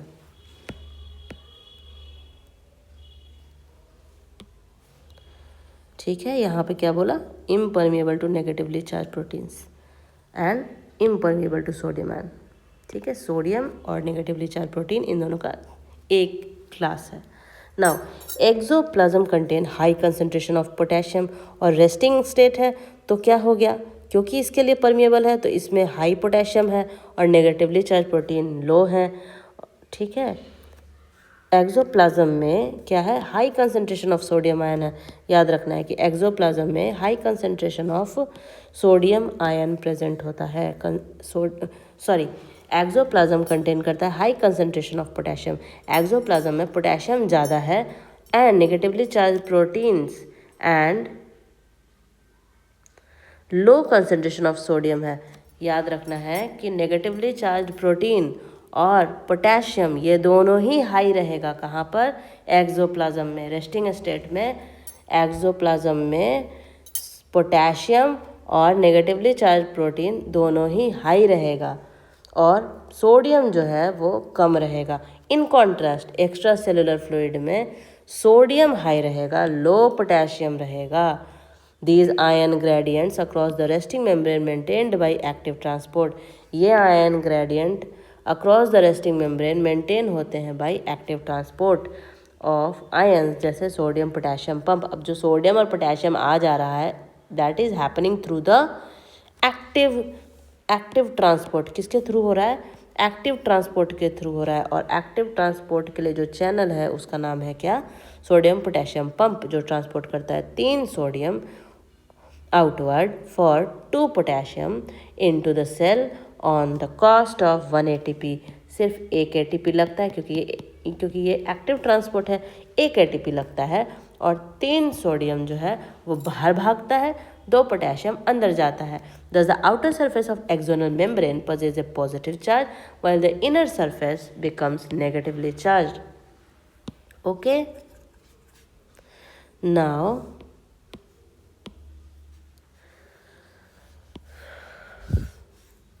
in neurons the resting membrane potential ranges from -40 to -90 millivolt। याद रखना है कि रेस्टिंग मेम्ब्रेन पोटेंशियल न्यूरॉन्स में -40 से -90 मिलीवोल्ट होता है। एक टाइपिकल वैल्यू -70 मिलीवोल्ट, इसलिए हम इसको कंसिडर करते हैं कि रेस्टिंग पोटेंशियल क्या है? -70 मिलीवोल्ट है। द माइनस साइन इंडिकेट करता है that the inside is negative relative to the outside. अंदर का साइड जो है वो नेगेटिव है, बाहर का साइड जो है वो पॉजिटिव है। अब हम आ गए एक्शन पोटेंशियल में। ठीक है, अब हम जानेंगे कि कैसे एक्शन पोटेंशियल जनरेट हो रहा है। सो एक्शन पोटेंशियल इनिशिएट करता है एक नर्व इम्पल्स को। ट्रांसमिशन ऑफ नर्व इम्पल्स कहलाता है action potential. To differentiate it from the resting potential occurs in 4 phases. ये जो एक्शन पोटेंशियल का जनरेशन है ये कैसे होता है? ये 4 फेजेस में होता है। कितने फेजेस में होता है ये होता है टोटल 4 फेजेस में। ठीक है, सो द फर्स्ट फेज, पहला फेज क्या है? पहला फेज है initiation of N action potential bye sufficiently large stimulus, जिसको कहते हैं थ्रेशोल्ड स्टिमुलस। अब आपको कोई अगर गुस्सा करता है तो एक बार में तो आप गुस्सा हो नहीं जाते, आपको गुस्सा होने में एक थ्रेशोल्ड स्टिमुलस लगता है। ठीक है, मतलब एक जो थ्रेशोल्ड, एक लिमिट क्रॉस जब हो जाती है, जब आपको गुस्सा आता है, उसी तरह से ये एक्शन पोटेंशियल है, इसकी भी एक लिमिट है। तो इस लिमिट को क्या बोलते हैं? इस लिमिट को कहते हैं थ्रेशोल्ड स्टिमुलस। ठीक है, सो थ्रेशोल्ड स्टिमुलस है ये। जब थ्रेशोल्ड स्टिमुलस आएगा तब एक्शन पोटेंशियल इनिशिएट होगा। ये it's transmission along a neuron, मतलब पहले तो एक्शन पोटेंशियल बना, जनरेट हुआ, इनिशिएट हुआ, उसके बाद इसका क्या होगा? ट्रांसमिशन होगा। तीसरा जो एक्शन पोटेंशियल का फंक्शन है दैट इज ये ट्रांसफ़र हो जाएगा टू अ टारगेट सेल, जो न्यूरॉन भी हो सकता है, मसल भी हो सकता है। और जो चौथा चीज़ है दैट इज ये अफेक्ट कर देगा टारगेट सेल को। ओके, नाउ अब हम जानेंगे कि कैसे एक्शन पोटेंशियल आर ऑल और नन फेनोमेना। अब ये एक्शन पोटेंशियल और नन फेनोमेना है। ऑल फेनोमेना या नन फेनोमेना क्या होता है आगे चल के हम पढ़ते हैं। ठीक है, so that is they do not occur without sufficient stimulus. जब तक एक स्टिमुलस, एक सफिशिएंट स्टिमुलस नहीं दे देंगे, यही थ्रेशोल्ड स्टिमुलस, यही जो गुस्सा का लिमिट है ना, यही जब तक थ्रेशोल्ड नहीं आ जाएगा तब तक ये एक्शन पोटेंशियल जनरेट ही नहीं होगा। Do not occur without sufficient stimulus but once they start, जैसे ही ये स्टार्ट हुआ इसे स्टॉप नहीं किया जा सकता। एवरी एक्शन पोटेंशियल कॉज करता है same amount of voltage change in the neuron interior.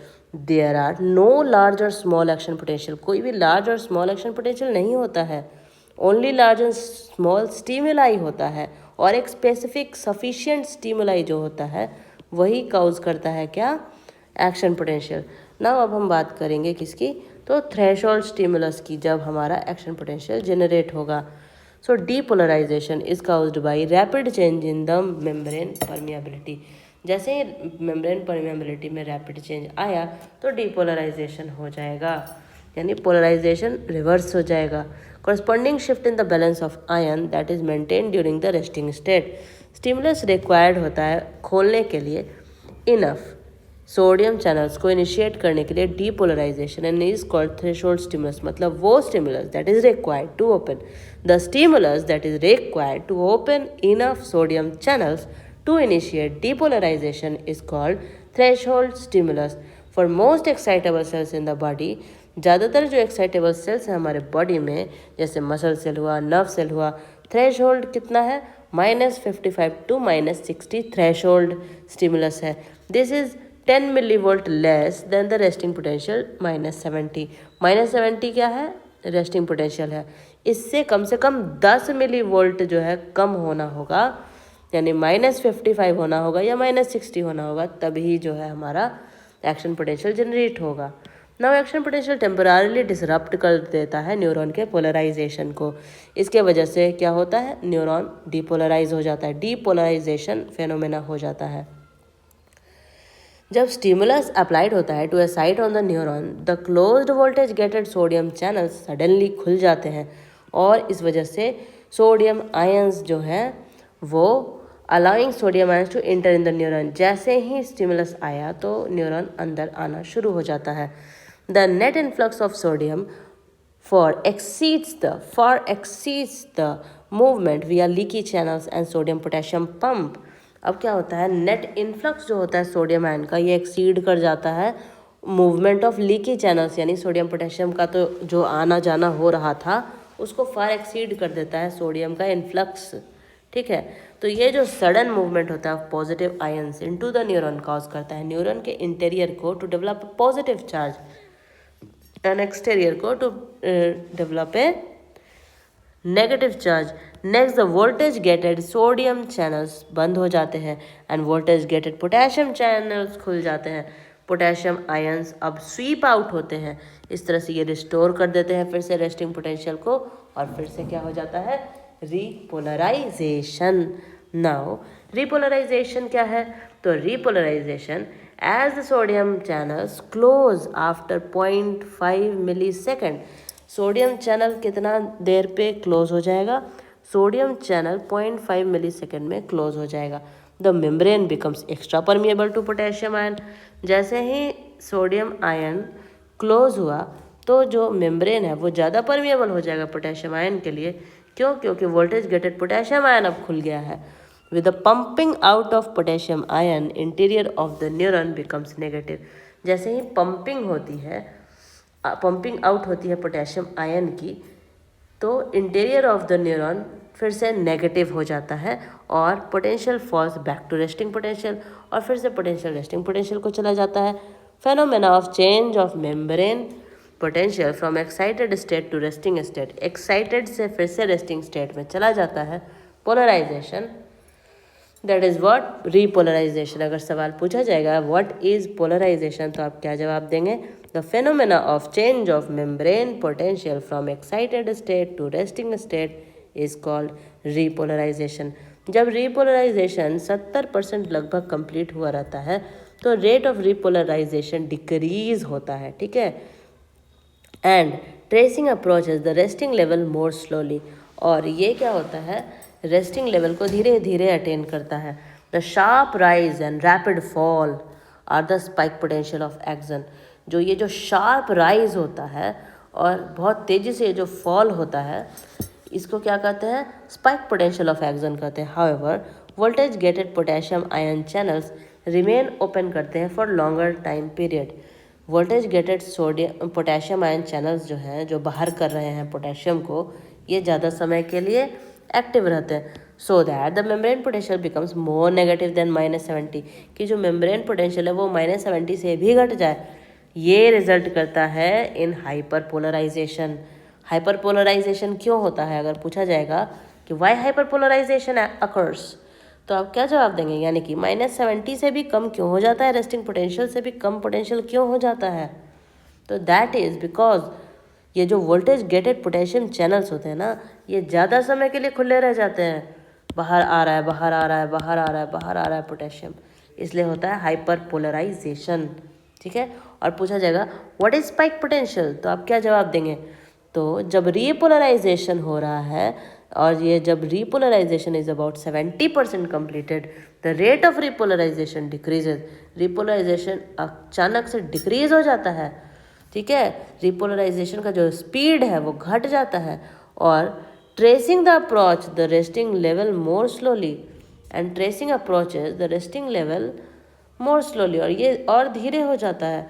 The sharp rise and rapid fall, ये जो शार्प राइज और रैपिड फॉल होता है इसी को बोलते हैं spike potential of the axon, ठीक है। यहाँ पर हम देख रहे हैं कि ये -70 क्या है, ये -70 हमारा रेस्टिंग पोटेंशियल है, ठीक है। -70 क्या है, हमारा रेस्टिंग पोटेंशियल है। रेस्टिंग पोटेंशियल कब होता है, पोलराइज्ड स्टेट में होता है। उसके बाद अब क्या होता है, अब होता है डीपोलराइजेशन, यानी कि जो भी पोलराइजेशन था उसका क्या होगा, उल्टा यानी रिवर्स कर जाएगा, that is what, that is depolarisation.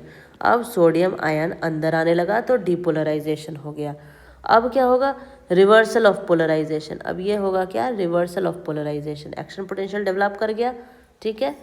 अब रिवर्सल ऑफ पोलराइजेशन होगा, तो reversal of polarisation that is what, that is repolarisation. Repolarisation कब होगा, जब सोडियम आयन्स बाहर आने, जब पोटेशियम आयन बाहर आने लगेंगे, याद रखना है। डीपोलराइजेशन कब होता है, जब सोडियम आयन अंदर आता है। रीपोलराइजेशन कब होता है, जब पोटेशियम आयन बाहर जाता है। अब ये बाहर तो जा रहा है लेकिन ज़्यादा समय के लिए बाहर चला जाता है, इसलिए -70 से भी घट जाता है वोल्टेज, तो इसी को बोलते हैं hyperpolarisation, okay. Resting potential, ठीक है, रेस्टिंग स्टेज, रेस्टिंग स्टेज में क्या हो रहा है, पोटेशियम बाहर जा रहा है, सोडियम अंदर आ रहा है, और ये एक्टिव पंप चल रहा है। ये दोनों क्या है, ये दोनों पैसिव है, ठीक है, यहाँ एक्टिव पंप चल रहा है, ये है रेस्टिंग स्टेट। अब आ गए हम लोग डीपोलराइजेशन में, यानी एक्शन पोटेंशियल, सोडियम अंदर आना शुरू हो गया। रेस्टिंग पोटेंशियल यानी restoration of resting potential, that is repolarisation, तो पोटेशियम बाहर जाने लग गया, ठीक है। Now propagation of conduction of nerve impulse, अब तो हमने जान लिया कि कैसे नर्व इम्पल्स जनरेट हुआ, अब हम जानेंगे कि कैसे नर्व इम्पल्स का प्रोपेगेशन होता है। एक्शन पोटेंशियल या नर्व इम्पल्स प्रोपेगेट करता है around the neural membrane from one point of neuron to its farthest extensions. ये जो एक्शन पोटेंशियल है वंस डेवलप कर गया तो ये प्रोपेगेट कर जाएगा till the farthest extensions of the organ of the axon, ठीक है। एक बार यहाँ जनरेट कर गया तो ये अब एकदम फारदेस्ट एक्सटेंशन तक जाएगा, क्यों, क्योंकि यहाँ करंट डेवलप कर रहा है ना, +2 माइनस, ठीक है। इस वजह से ये क्या होता है, वोल्टेज डिफरेंस की वजह से करंट का ट्रांसफर होता है, करंट यहाँ से वहाँ करंट बहने लगती है। Action potential once developed will propagate till the farthest extension of the axon, this can be explained as follows. अब हम आगे इसका एक्सप्लेनेशन देखेंगे, ठीक है। So at sites immediately ahead of A on the axon, example site B, देखो A पर क्या हो रहा है, ये है ए हमारा, ए पर क्या हो रहा है, एक्शन पोटेंशियल आया, और बी क्या है, थोड़ा फार्दर है, ए से थोड़ा सा फार्दर है। यहाँ पर क्या है, हमारा ए है, यहाँ पर हमारा क्या है, यहाँ पर ए है, यहाँ पर क्या है, बी है, तो थोड़ा सा फार्दर दैट इज बी। यहाँ पर क्या होता है कि ए से बी की तरफ एक्शन पोटेंशियल कैसे ट्रांसफर होता है ये हम पढ़ेंगे, ठीक है। So sites immediately ahead of site A on the axon, the axonal membrane has a positive charge, the outer surface, and a negative charge on the inner surface. Axonal membrane के पास positive charge होता है outer surface पे और negative charge होता है inner surface पे, मतलब कह सकते हैं कि ये रेस्टिंग पर है, जबकि पहले वाला कहाँ चला गया, रेस्टिंग से डिपोलराइज हो गया। This is because the B site is still polarised और resting condition, right, as site A has positive charge and site B has negative charge on the inner side, the current flows on the inner side from A to B.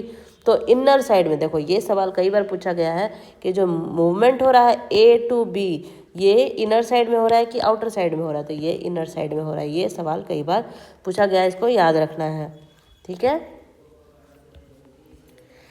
So on the outer side the A has negative charge while the B has positive charge, so current flows on the outer side from B to A।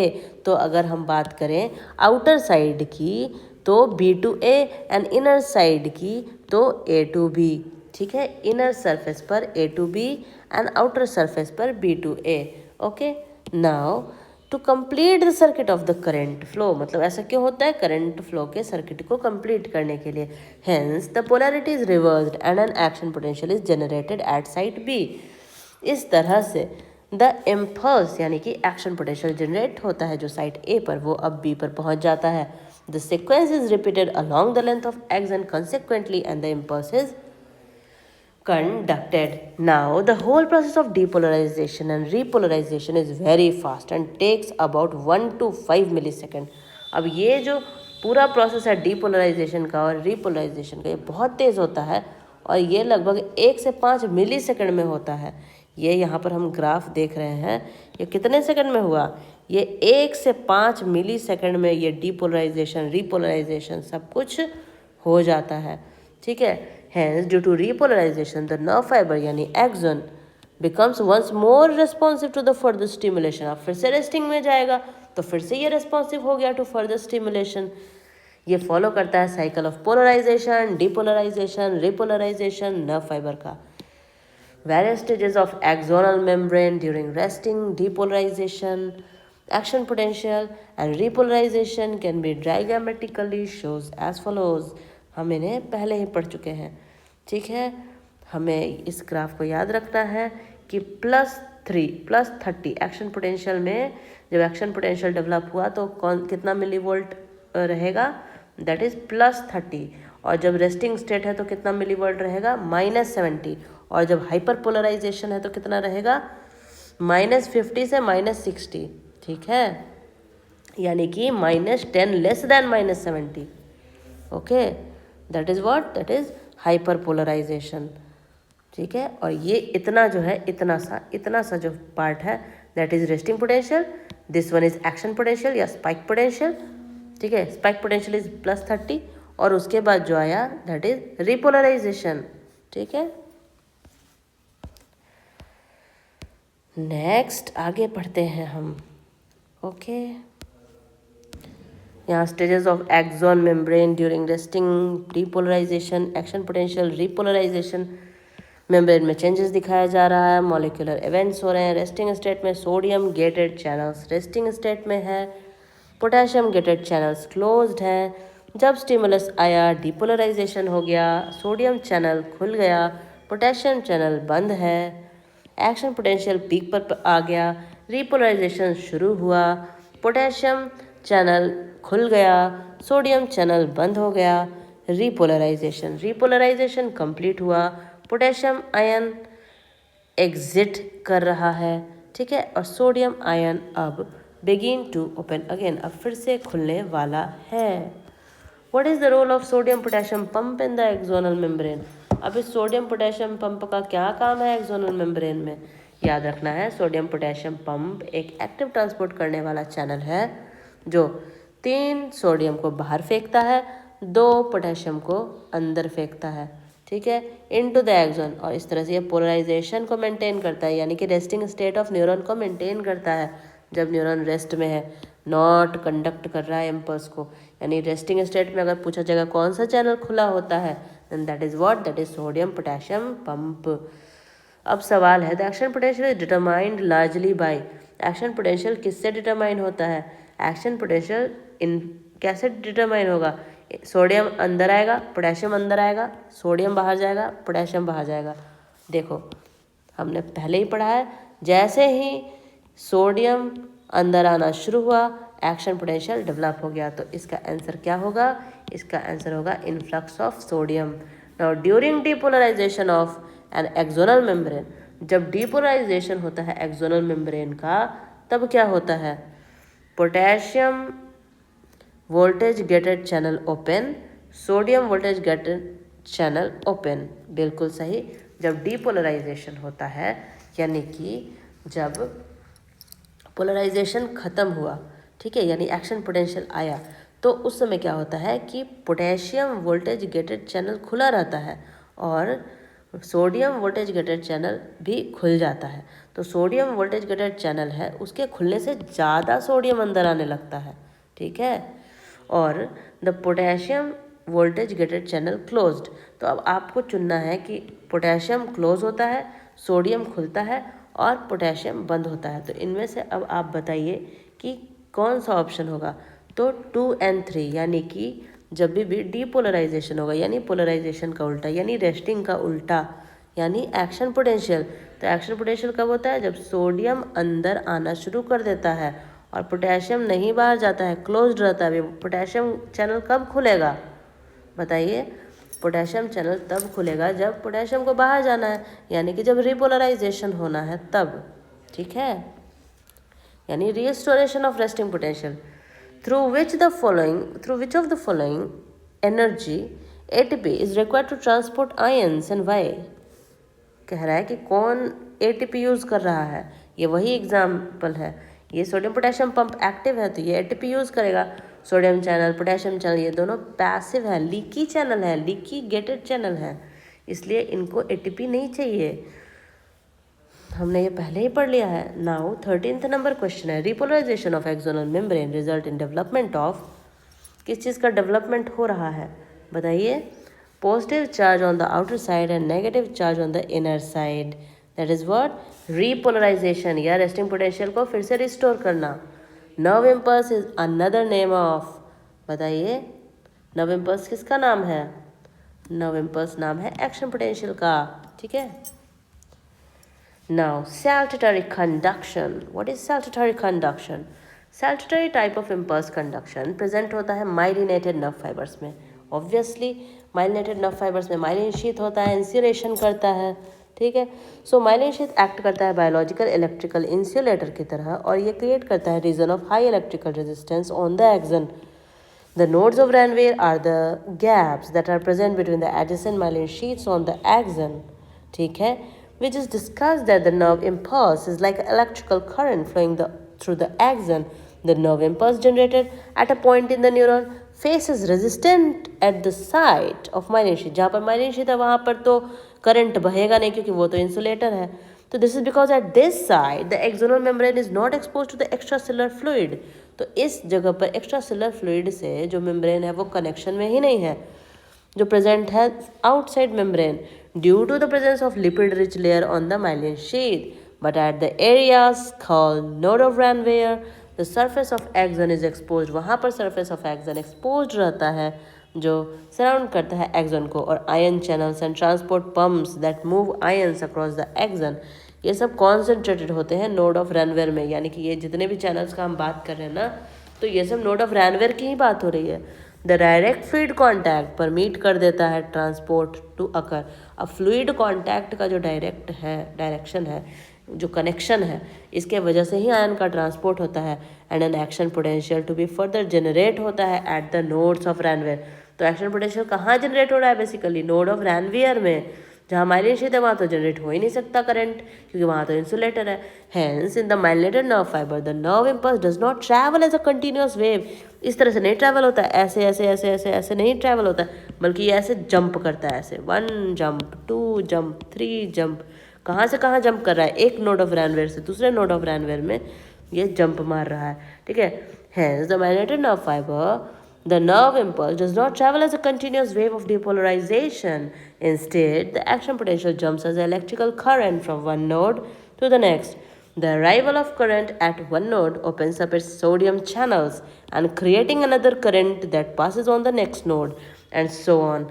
This very first form of nerve impulse conduction in myelinated nerve fiber is called saltatory conduction. Okay, टेयर का मतलब होता है jump, self टेयर का मतलब होता है jump, इसलिए बोलते हैं इसको saltatory conduction. Since the action potential effectively jumps from one node of Ranvier to another node, that is node to node jump करता है, तो saltatory conduction कहते हैं. Okay, now diameter of nerve fiber directly proportional होता है to the transmission of nerve impulse. Squids largest invertebrate है, सबसे बड़ा इन्वर्टिब्रेट कौन है? तो that is squid. Have non myelinated fibres but have thickest nerve fibres.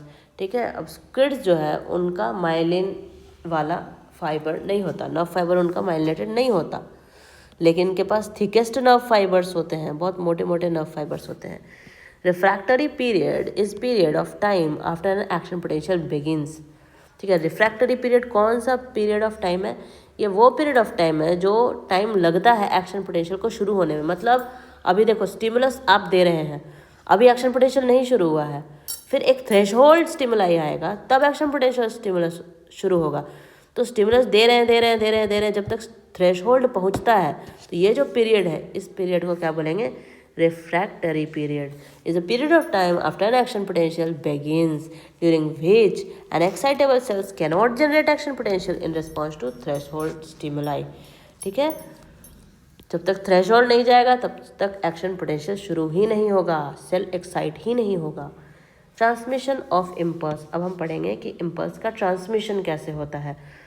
Up till now we have studied that generation and conduction of nerve impulse in an axon, कैसे हो रहा है जनरेशन, कैसे हो रहा है कंडक्शन ऑफ नर्व इम्पल्स। अब हम पढ़ेंगे कि कैसे ट्रांसमिशन होता है। Nerve impulse generated and conducted through the axons need to transfer और ट्रांसमिट। एक action potential passing down an axon eventually reach करता है the end of the axon, जो ऑफन ब्रांच होते हैं।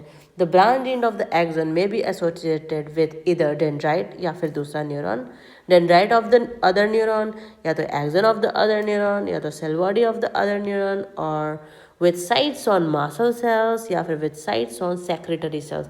यानी कि हमारा जो न्यूरॉन है ना, ऐसे ऐसे ऐसे ऐसे ऐसे करके जो न्यूरॉन है, ऐसे हमारा न्यूरॉन है, ये हो सकता है कि दूसरे न्यूरॉन, ठीक है, ये हो सकता है क्या,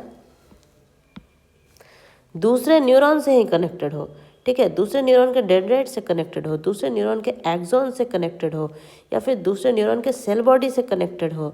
और ऐसा भी हो सकता है कि ये मसल फाइबर से कनेक्टेड हो, और ऐसा भी हो सकता है कि ये किसी ग्लैंड से कनेक्टेड हो। ठीक है, तो ये जो नर्व एंड है ये किसी भी चीज़ से कनेक्ट हो सकता है। ठीक है, now hence the neural system needs some junctions between the two or more neurons, neuron and muscle and cell and secretion का जो सेल है उससे cell to transfer or transmit the nerve impulse। these junctions between the neurons are called synapses। अब ये जो neurons के बीच के जो जंक्शंस होते हैं इनको बोलते हैं सिनेप्सेस। और न्यूरॉन और मसल के बीच में या न्यूरॉन और सेक्रेटरी सेल के बीच में जो जंक्शन होता है उसको बोलते हैं न्यूरोमस्कुलर जंक्शन। तो टोटल कितने तरह के जंक्शन हुए, एक हुआ न्यूरोमस्कुलर जंक्शन और दूसरा क्या हुआ, दूसरा हुआ synapses. Synapses is between two neurons and neuromuscular junction is between neuron and muscle cell और न्यूरॉन एंड हमारा सेक्रेटरी सेल्स। अब हम पढ़ेंगे कि साइनेप्स क्या होता है। ठीक है, सो नर्व इम्पल्स ट्रांसमिट होता है from one neuron to another through the junction, जिसको बोलते हैं साइनेप्स। एक साइनेप्स बनता है by the membrane of a pre synaptic neuron and post synaptic neuron which may or may not be separated by gap called synaptic cleft. हो सकता है कि दोनों साइनेप्स के बीच में, प्री और पोस्ट के बीच में क्लेफ्ट प्रेजेंट हो, गैप प्रेजेंट हो, गैप न प्रेजेंट हो। गैप प्रेजेंट होगा तो उसको बोलेंगे साइनेप्टिक क्लेफ्ट। अब pre synaptic neuron, every synapse के पास दो न्यूरॉन्स होते हैं जो पार्टिसिपेट करते हैं in the association. Neuron which is transmitting the impulse to the other neuron present before the synaptic cleft, इसको बोलते हैं pre synaptic neuron. The axon of each presynaptic neuron has many axon terminals and each axon terminal has synaptic knob. The plasma membrane of the synaptic knob of presynaptic neuron act करता है presynaptic membrane के जैसा। Now हम आते हैं किसमें, तो हमारा पोस्ट सिनेप्टिक न्यूरॉन। ठीक है, सो पोस्ट सिनेप्टिक न्यूरॉन क्या है, न्यूरॉन है जो प्रेजेंट है आफ्टर द सिनेप्टिक क्लेफ्ट। ये है हमारा सिनेप्टिक क्लेफ्ट। देखिए अभी हम आपको दिखाते हैं, ये हमारा एक न्यूरॉन और ये एक न्यूरॉन का ये नर्व एंड है और ये है हमारा डेंड्राइट ऑफ अनदर न्यूरॉन। ठीक है, यहाँ ऐसे करके सेल बॉडी है और ये है हमारा बहुत सारा सिनेप्टिक वेसिकल। ठीक है, तो ये जो पार्ट है ये क्या है, सिनेप्टिक क्लेफ्ट है। इसको बोल दिया प्री, इसको बोल दिया पोस्ट। प्री सिनेप्टिक न्यूरॉन ये हो गया प्री सिनेप्टिक न्यूरॉन और ये हो गया पोस्ट सिनेप्टिक न्यूरॉन। तो पोस्ट सिनेप्टिक न्यूरॉन का कौन सा पार्ट, डेंड्राइट, और प्री सिनेप्टिक न्यूरॉन का कौन सा पार्ट, नर्व एंड, मिल करके क्या बनाता है हमारा, साइनेप्स बनाता है। ठीक है, यानी दो न्यूरॉन्स के बीच में जो सिनेप्स होता है। Then the Neuron which present after the synaptic cleft is receiving the nerve impulse from the other neuron. Presynaptic neuron is called postsynaptic neuron. In a postsynaptic neuron, dendrite, axon or even cell body can act as the receiver of the impulse. अब ये जो post synaptic neuron है ना, उसमें हो सकता है कि यहाँ पे, जैसे यहाँ पे दिख रहा है हमें, ये सेल बॉडी भी एक्ट कर सकता है। पोस्ट सिनेप्टिक का सेल बॉडी भी हो सकता है, डेंड्राइट भी हो सकता है, या उसका एक्सॉन भी हो सकता है, ठीक है, जो पोस्ट सिनेप्टिक न्यूरॉन का मेम्ब्रेन हो। The pre synaptic neuron may form synapse either with the dendrite और द एक्सॉन और the cell body of the post synaptic neuron, ठीक है। अब सिनेप्टिक क्लेफ्ट क्या है? ये स्पेस है, गैप है जो प्रेजेंट है between the pre synaptic membrane and the post synaptic membrane is called synaptic cleft. The synaptic cleft nearly 10 से 20 नैनोमीटर का होता है, चौड़ा होता है, wide in most of the chemical synapses. Synapse के कितने प्रकार हैं? Electrical synapses, chemical synapses, okay. इन सबको पढ़ने के बाद फिर हम पढ़ेंगे ब्रेन, ठीक है। चलिए आगे पढ़ते हैं। टाइप्स ऑफ सिनेप्सेस, तो electrical synapses and chemical synapses. Electrical synapses specialised होते हैं for the rapid signal transmission. याद रखना है कि इलेक्ट्रिसिटी, बिजली बहुत तेज़ी से दौड़ती है, राइट। केमिकल से अगर कंपैरिजन करें तो ये बहुत ज़्यादा फास्ट होता है, रैपिड सिग्नल ट्रांसमिशन करता है एक न्यूरॉन से अनदर न्यूरॉन में। इन सिनेप्सेस में membrane of pre and the post synaptic neurons बहुत ज़्यादा क्लोज प्रॉक्सिमिटी में होते हैं। क्यों क्लोज प्रॉक्सिमिटी में होते हैं? क्योंकि उनमें नर्व इम्पल्स का कंडक्शन करना है। इलेक्ट्रिकल करंट और इलेक्ट्रिकल इम्पल्स फ्लो करता है directly from one neuron to the another across the synapses. The transmission of one impulse across electrical synapse vary करता है, similar to impulse conduction along a single axon. मतलब एक single action में जो transfer हो रहा है ना इम्पल्स का, वैसे ही एक एक्सन से दूसरे में होता है इलेक्ट्रिक सिनेप्स के केस में, क्योंकि कोई स्पेशल मैकेनिज्म नहीं है जो ऑपरेट करता है the electrical synapses. The impulses are transmitted from one neuron to the another, resulting in the depolarization of the postsynaptic membrane. The depolarization sufficiently trigger कर देता है action potential in the postsynaptic neuron. The impulse transmission across an electrical synapse always faster होता है than that across a chemical synapse. This is because the chemical synapse possess करता है larger synaptic cleft. Chemical synapse में बहुत बड़ा सा synaptic cleft होता है।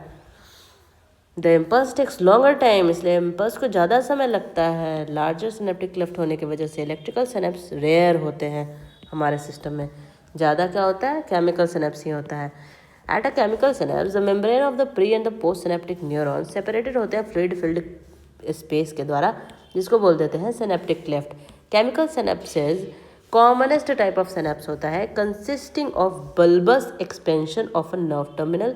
नर्व टर्मिनल बल्ब के जैसा एक्सपैंड कर जाता है, और उस बल्ब के जैसे एक्सपेंशन ऑफ नर्व एंड या नर्व टर्मिनल को बोलते हैं सिनेप्टिक नॉब। ये जो सिनेप्टिक नॉब है ये क्लोज प्रॉक्सिमिटी में होता है to the membrane of the post synaptic neuron, ठीक है। अब हम देखेंगे कि mechanism of impulse transmission across chemical synapse. Chemical synapse में कैसे नर्व इम्पल्स का ट्रांसमिशन हुआ हम ये देखेंगे, okay. So the cytoplasm of the synaptic nerve contains tiny round sacs, जिसको बोलते हैं सिनेप्टिक वेसिकल्स। इनको हमने पहले भी थोड़ा थोड़ा डिस्कस किया है। तो ईच सिनेप्टिक वेसिकल कंटेन करता है as many as 10,000 molecule of neuro transmitters.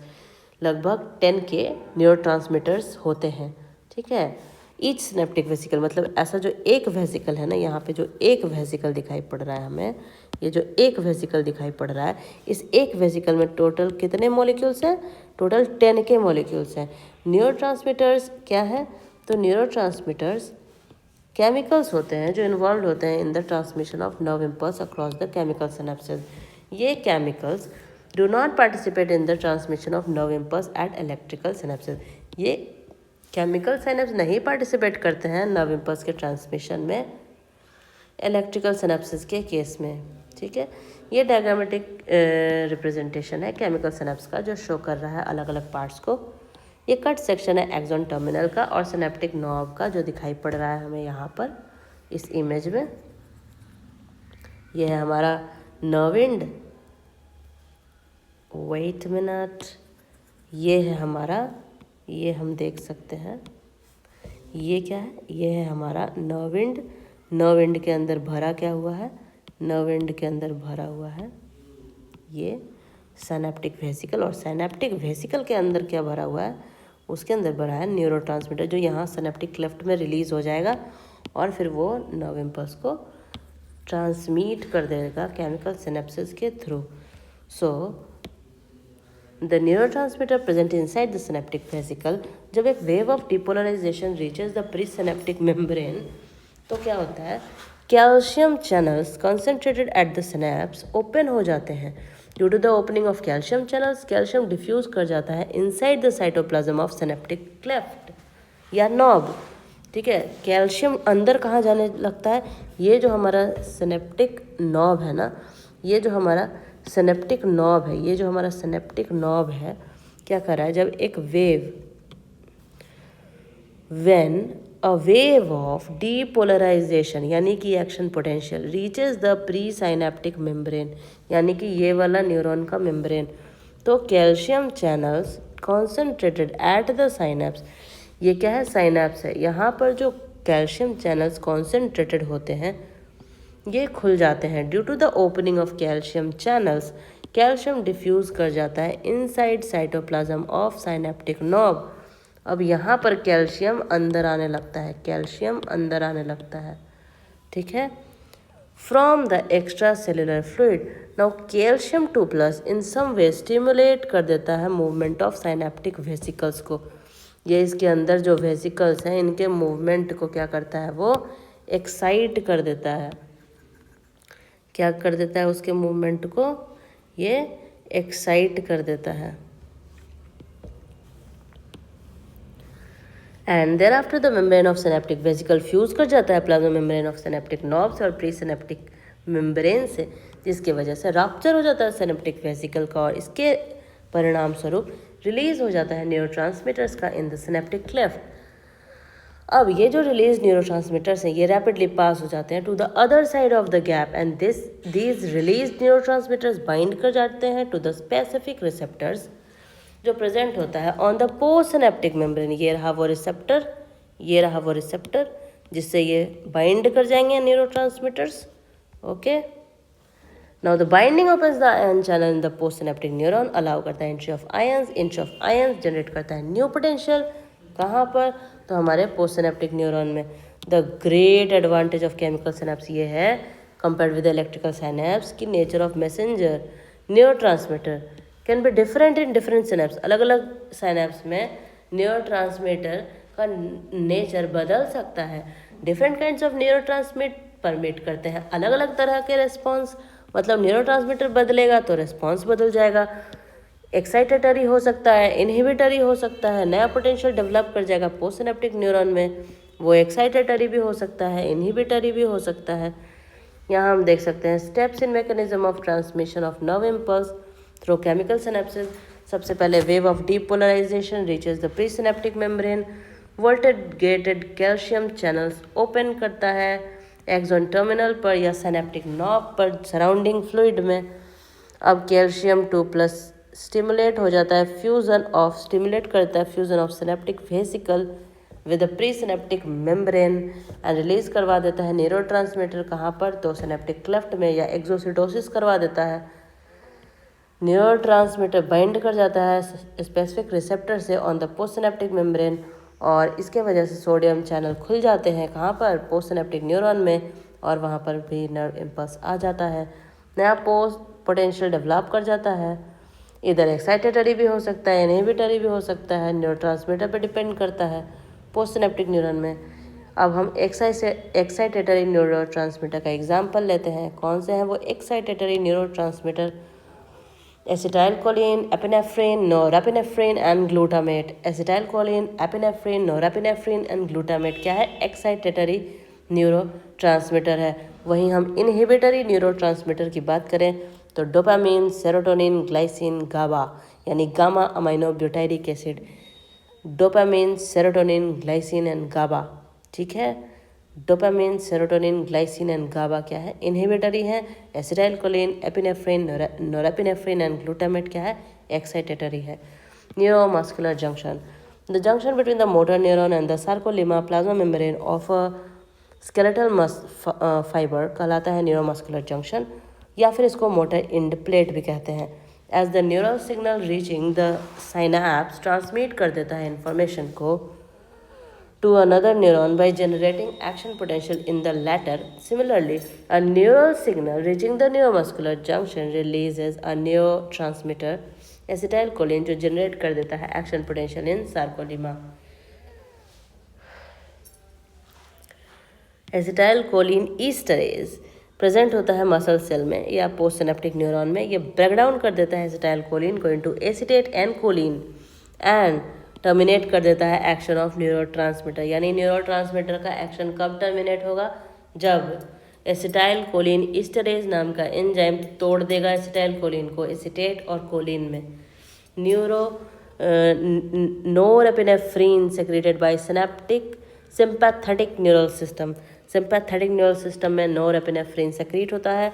Also by some neurons of central nervous system inactivate हो जाता है bye enzyme monoamine oxidase.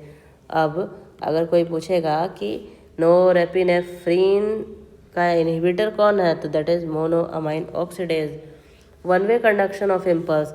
Now impulse हमेशा ट्रांसमिट होते हैं across the synapse from axon terminal to one neuron to the dendrite or cell body of the next neuron, but never reverse direction में कभी नहीं होता. Since the neurotransmitter present only in the axon terminals and not in the dendrites of the cell body, it cannot be released from the dendrite or cell body even if the impulse reaches there. ये explain करता है कि one way conduction होता है, हमेशा one way conduction होता है. Okay? One way conduction होता है. तो what will happen if the post synaptic receptor in a chemical synapse are removed. क्या कह रहा है कि अगर पोस्ट सिनेप्टिक रिसेप्टर को रिमूव कर देंगे, पोस्ट सिनेप्टिक रिसेप्टर को रिमूव कर देंगे तो क्या होगा बताइए?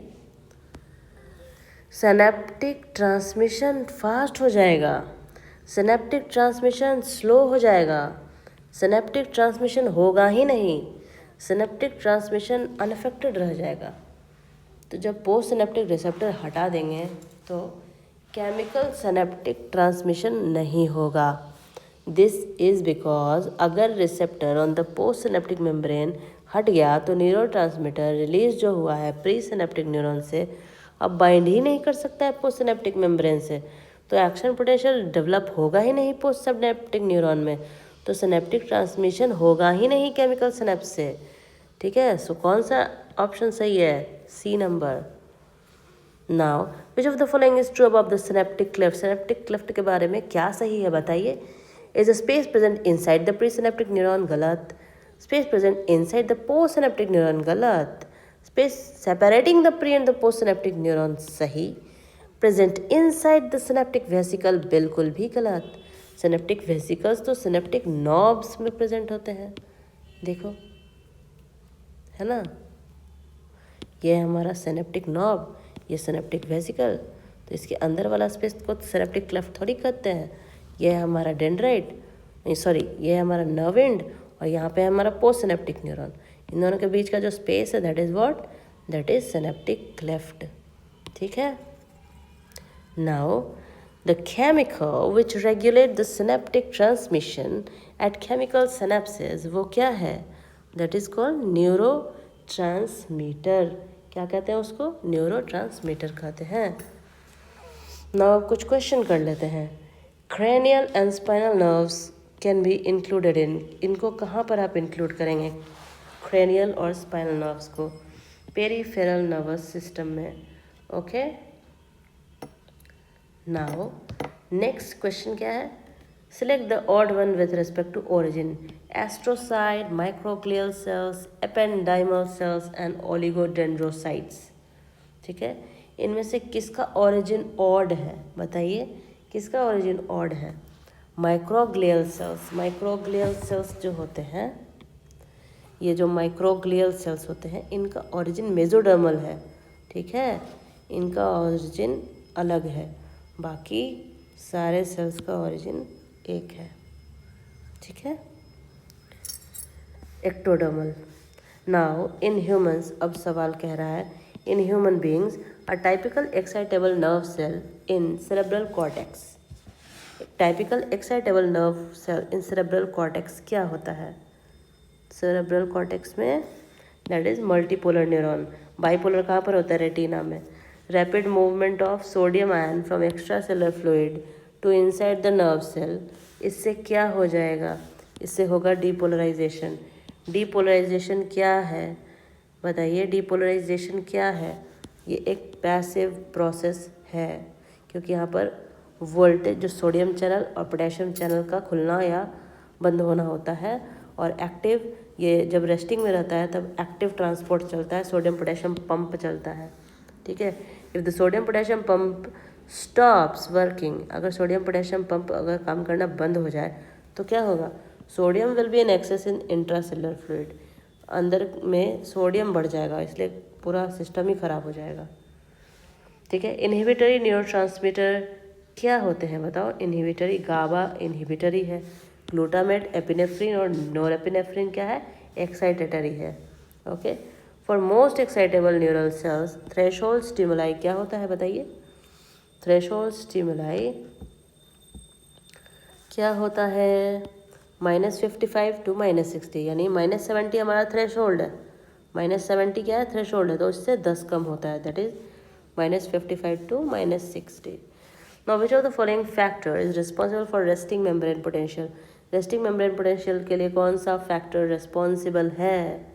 तो रेस्टिंग मेम्ब्रेन पोटेंशियल के लिए ज़्यादा permeability of membrane for potassium responsible है, क्योंकि सोडियम अगर ज़्यादा परमिएबल हो गया तो फिर सोडियम अंदर जाने लगेगा तो एक्शन पोटेंशियल आ जाएगा ना। तो रेस्टिंग पोटेंशियल के लिए पोटेशियम की परमिएबिलिटी ज़्यादा होनी चाहिए। In the presence of calcium 2+ channel blockers which of the following will be true? देखो, कैल्शियम ब्लॉकर्स की बात कब आती है? जब सिनेप्टिक क्लेफ्ट से नर्व इम्पल्स का ट्रांसमिशन हो रहा होता है प्री से पोस्ट में। तो इसका आंसर क्या होगा? Neither neurotransmitter is release nor the sodium channel of post synaptic neuron open. ना तो न्यूरोट्रांसमीटर रिलीज होगा, ना तो सोडियम चैनल खुलेगा पोस्ट सिनेप्टिक न्यूरॉन में, ना तो पोस्ट सिनेप्टिक न्यूरॉन में नर्व इम्पल्स जनरेट होगा, ना तो हमारा ये सिनेप्टिक नॉब के मेम्ब्रेन में से कैल्शियम अंदर इन्फ्लक्स होगा। ठीक है, ना तो सिनेप्टिक वेसिकल्स फ्यूज करेंगे plasma membrane of pre synaptic neuron से। ठीक है, समझ रहे हैं? हमने इस चीज़ को पहले ही डिस्कस कर लिया है। नेक्स्ट हम पढ़ेंगे सेंट्रल नर्वस सिस्टम।